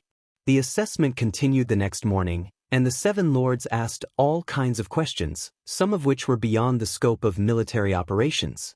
Amon tried his best to answer all of them, and then took his orders and left to wait for the results. The 7 lords began to discuss, but Maria did not speak. The final opinion was 3-3, with the number of people in favor and against being equal. Those who agreed with Amon were Isin, Vord, and George, while those who opposed were Suska, Dietin, and Burke. The main reason for the opposition was that Amon had no experience in commanding a battle, and the main reason was because of his background. Amon used to be a resident of the town of Duk, a dependency of the Hittite kingdom. It was doubtful whether he could guarantee absolute loyalty to the empire of Igud in a battle. The 2 sides were at a stalemate, and in the end, it still depended on the opinion of the adoratress. Maria pondered and said, after these 2 days of assessment, there is no longer any doubt whether Amon is suitable to be the head of the NRA Legion. We all know very well that this legion will not participate in the real battle of the main forces, but only carry out coordinated vigilance and cover missions. Amon is completely qualified for this position. Does anyone have any objections to this? The other 6 did not object. Maria continued, as for whether this person is loyal or not, haven't you heard of his deeds? His conduct is proof enough of his noble character, and that is why I recommend him. This man was indeed a miner from Duk. He was the one who offered the gods Tyr and returned Nero's belongings. I'm sure you all know what happened to Duk, don't you? Moreover, his clansmen were all under the control of the empire. According to the latest news, the king of Hittite claimed to have received an oracle from Enlil. Everyone should have heard of this oracle, right? If you were Amon, what would you think? There was also an interlude regarding the latest developments in the Hittite kingdom. According to the king of Hittite Lusir and the Hittite Academy, Enlil had sent down the latest oracle. He used his divine power to launch the great flood, not only to punish and expel the sinners, but also to cleanse the land of sin and to give the people thousands of miles of fertile land. It would become a land blessed by the gods, and the people would be told to cultivate the fertile land and build a prosperous and happy home. The oracle was conveyed to all parts of the kingdom, and the people were excited, especially the unemployed, wandering explorers, and farmers of some of the barren cities of the empire. People flooded into the shrine to thank Enlil for his blessing, and vowed to cultivate the fertile land given by the gods as a sacred cause. The altar was filled with flowers and all kinds of precious tributes, and everyone was praising the greatness, mercy, and solemnity of the gods. In the midst of this uproar, there was a group of forgotten people who could only silently grieve. They were the original miners of Duk. They were already sinners punished by the gods and hated by the people of the kingdom. Whether the dead were innocent or guilty, they no longer knew anything. But what about the descendants who were still alive in the world? How did they feel? It was impossible for Ammon to return to the kingdom of Enlil. Even if he wanted to, there was no place for him there. Besides, the surviving people of Duk were all in the empire of Igut. Ammon could not and had no reason to betray the empire. In fact, not only Enlil had received the oracle, but not long ago, the pharaohs of Igut and the high priests of the main shrine of Horus also received the oracle of King Horus. The great god Horus declared that in the center of the continent, there would be 1,000 miles of fertile land, a symbol of the cruelty and evil of the foreign gods, and a brand new territory for the great empire of Igut to establish its eternal glory. He called on his people to go there and build a home for the people of Igut and build a real shrine, so that the glory of the gods could shine on the continent. This oracle became the supreme decree of Lazith II to launch the war, and Pharaoh himself decided to lead the army himself. He had been planning this war for a long time. To be able to open up a brand new territory in the center of the continent was the greatest ambition of Pharaoh's life. This oracle had not been officially released to the people of Igut, but when the army officially set out, it would spread throughout the country. At that time, the people of Igut would also rush into the shrines to cheer, praising the holiness and greatness of the gods and Pharaoh. The situation was just like what Goliath said to Ammon. It can be foreseen that there will also be disputes between the gods, and people will drive their own desires in the name of the gods. The adoratress mentioned the oracle of the foreign god Enlil and the past of the town of Duk, and no one could refute her. Perhaps to dispel the doubts in everyone's hearts, Maria looked around and said with a smile, "In fact, you don't have to worry too much. Although the head of the legion is the highest officer of the legion, according to the law of the empire, the chief priest of the legion has the responsibility of supervising the army and supervising the war. If the head of the legion wants to transfer the chief priest, he must also get the approval of the chief priest. We only need to choose a trustworthy supreme mage to be the chief priest of the legion, and it will be foolproof." At this time, the high priest of the temple of Isis, George, smiled bitterly and said, "Marching to war is a hard job for supreme mages, let alone the chief priest of the NRA Legion. It is either just a decoration or a thankless task, and I don't think many people will be willing to do it. Thank you, the adoratress, for your trust and promotion, for recommending me as the high priest of the temple of Isis. This time, I volunteer to be the chief priest of the NRA Legion. I don't have any other requests, I just hope that the Ministry of Military Affairs, the Ministry of Finance, and the city of Montefiore can give me enough support, and not dismiss a miscellaneous army with a casual attitude." The matter was thus settled, and Ammon officially became the head of the Legion of the Empire. Although it was only a temporary miscellaneous army, his status was still there, and his status was equivalent to that of the deputy governor of a city. The following days were very busy for Ammon. After taking office, there was a lot of work to deal with, and he even regretted sending Aesop away so early. In formal battles, the head of the legion usually could not directly go to the front line to fight. He was the commander of the whole army, and an accident could easily cause the entire front line to collapse. Therefore, there was a need for a vanguard commander to fight on the front line, and now this position was also vacant. Maria let Ammon choose himself, and if he really could not find a suitable person, she agreed to send Gabriel. From this, it could be seen that His Majesty Pharaoh did not attach much importance to the NRA Legion, although the military council had formulated a march plan of coordinated operations, flanking guard and covering. But in Pharaoh's mind, this miscellaneous army was actually dispensable, and the army led by him would be invincible. But Ammon himself could not ignore it. Gabriel was Maria's most important helper, and naturally he could not easily take Gabriel away. Moreover, this supreme guardian had a high status, and Ammon could not command him at will. After all, Ammon still lacked enough foundation and prestige, and it was difficult to find a vanguard commander who was completely loyal and obedient to him. After thinking for a long time, Ammon submitted an application to the city of Montefiore, recommending and promoting a person. It was the captain of the guards of Mount Horeb, the sixth-level warrior John, who had been punished and sent out. As the supreme commander of the legion, although he could not only rely on personal force to win the battle, in the minds of the soldiers, the personal strength and charm of the commander were still part of the prestige. Therefore, the head of the legion was usually held by a supreme warrior, and the situation like Ra-Dik was only a special case. Amon was already a supreme warrior, but he had not really shown his strength, so it was difficult to convince the noble generals who were born in the Igut. The captain of the guards of Mount Horeb, John, was an exception. He had long been obedient to Amon, and he had also been taught and guided by Amon.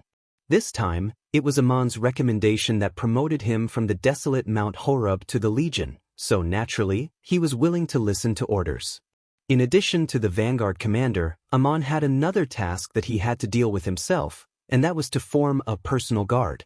There was such a structure in the legion, but it had to be built by the commander himself. There were not many personal guards, but they were the most elite force, and their duty was to protect the commander himself. Whether it was charging to kill the enemy or breaking out of the encirclement to escape, the personal guard had to follow the commander closely. The captain of the personal guard was also directly appointed by the commander himself, and others had no right to command. The personal guards were equivalent to a small independent private army, numbering no more than 100 people. Although they were also provided with weapons and pay by the army commander would often pay out of his own pocket to equip them with better weapons, and they would also receive more generous rewards. After all, this was related to the safety of Amon himself. Personal guards not only needed to be absolutely loyal, but also had the courage to risk their lives to protect the commander. If it were other officers, there would be various conditions and restrictions on the appointment, but the appointment of the captain of the personal guard was decided by the commander himself, and no one would interfere, even if he hired a wandering warrior. Because of this, Amon directly appointed Medanzo, a wandering warrior from Babylon, as the captain of the personal guard. As for the members of the personal guard, Medanzo would be selected from the soldiers of the legion. The great merchant of Montefiore, Scio, finally met the newly promoted legion commander, Sir Amon. Amon brought Medanzo to visit personally, which made Scio feel flattered, and he was so excited that he stuttered. Amon came to reminisce about the old days, and at the same time, he also brought the warrant of the mayor of Montefiore, appointing Scio as the logistics officer of the NRA Legion. Amon even smiled and asked Scio if he was willing to accept the position. Scio's face turned red, and his head nodded like a chick pecking on rice. He stuttered, "Yes, I'm very willing, Sir Amon. I've been looking forward to this day for a long time. You really haven't forgotten me." Scio was not a fool, and he was very clear that it was difficult for a commoner merchant to have a noble status, no matter how rich he was. This was the best opportunity of his life. Although there was a certain risk in organizing the logistics of the Legion, it would not be more dangerous than the soldiers at the front lines. As long as he made contributions and was recommended by the Legion commander, he might be granted a noble status by the pharaohs of Igut. Glory was only one aspect, and it would be much more convenient for him to do business in the future. In the Legion, there was naturally a logistics officer officially appointed by the Empire who was responsible for the handover, statistics, and distribution of supplies. Amon appointed Scio to be the logistics officer, and his main responsibility was to organize the caravans and caravans outside the Legion and follow the Legion to transport supplies. He was very clear that this merchant had no other abilities, but he was very good at this business. With the order of the pharaoh, the merchants of each city had to obey the distribution of supplies for the march. Scio happened to be very familiar with this, and he was also the most suitable candidate that Amon could find. Being a logistics officer was a lucrative job. During times of war, he had the right to requisition military supplies from the cities along the way, and after the war, the Empire's financial department would settle the accounts. It was needless to say that the profits were plentiful. Scio was very grateful to Amon, and according to the custom, he presented a large sum of money to Amon on the spot. This time, he was generous and not stingy. After all, wool comes from the sheep, and he could earn back many times more in the future. In terms of wealth, Amon was not short of money at all, so he refused on the spot with a smile. When Sayo saw that Amon did not accept it, he was so anxious that his forehead was sweating. After a long time of begging, the guard captain Madanzo finally nodded and agreed to accept the gift, mainly to equip the head's personal guards with better armor and weapons. These should have been paid for by Amon himself, but Sayo generously did it for him. As soon as all the preparations were ready, Amon received the Empire's order to lead the NRA Legion to set off. With 50 mages and 5,000 warriors, he marched along the east bank of the Nile towards the sea. The logistics team was divided into two parts. A small part was the convoy responsible for daily supplies, while the majority was loaded onto ships and sailed along the Nile to follow the army on land. The Legion also sent warships to escort them. Although it was just a miscellaneous army that was not valued, it still looked majestic and mighty on the road. The 80 guards of Amon were all armored cavalry, while the 5,000 warriors were composed of charioteers, archers, and heavy infantry with javelins and shields. John led the cavalry in front, while the light infantry phalanxes brought up the rear. Looking from afar, the reflection of weapons and armors under the sun formed a sea of stars. Sitting in the spacious and comfortable chariot, Amon was quite emotional. When he first came to Montefiore, he was chased all the way and almost died by the Nile. But now, when he left, he had become a commander commanding thousands of soldiers. The one he should really thank was Maria. It was her who silently helped him get to where he was today.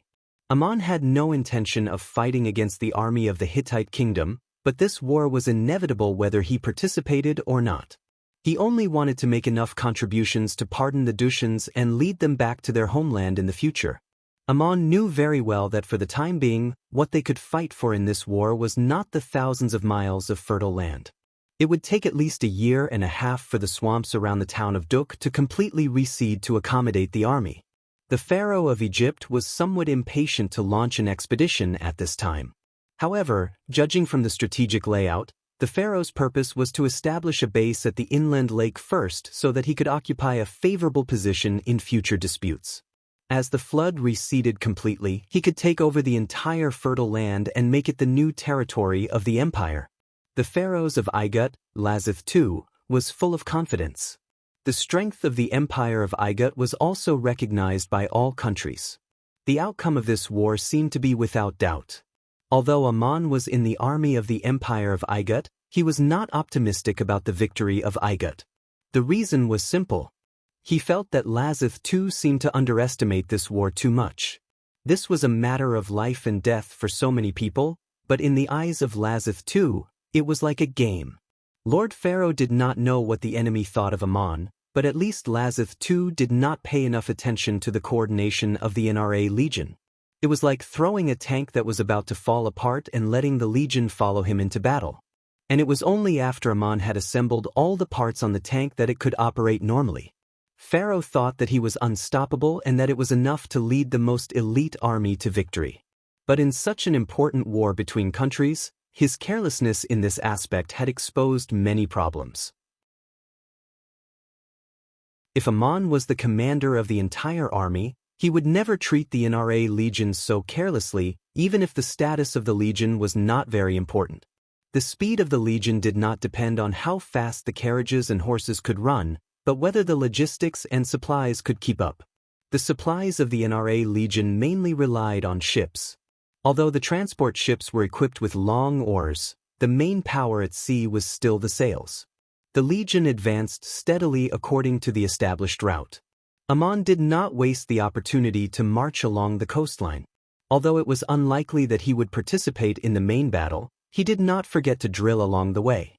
The coordination between the charioteers, archers, javelin throwers, cavalry and infantry was something that Amon had learned in military books and practiced on the sand table, but he had never commanded a real battle formation.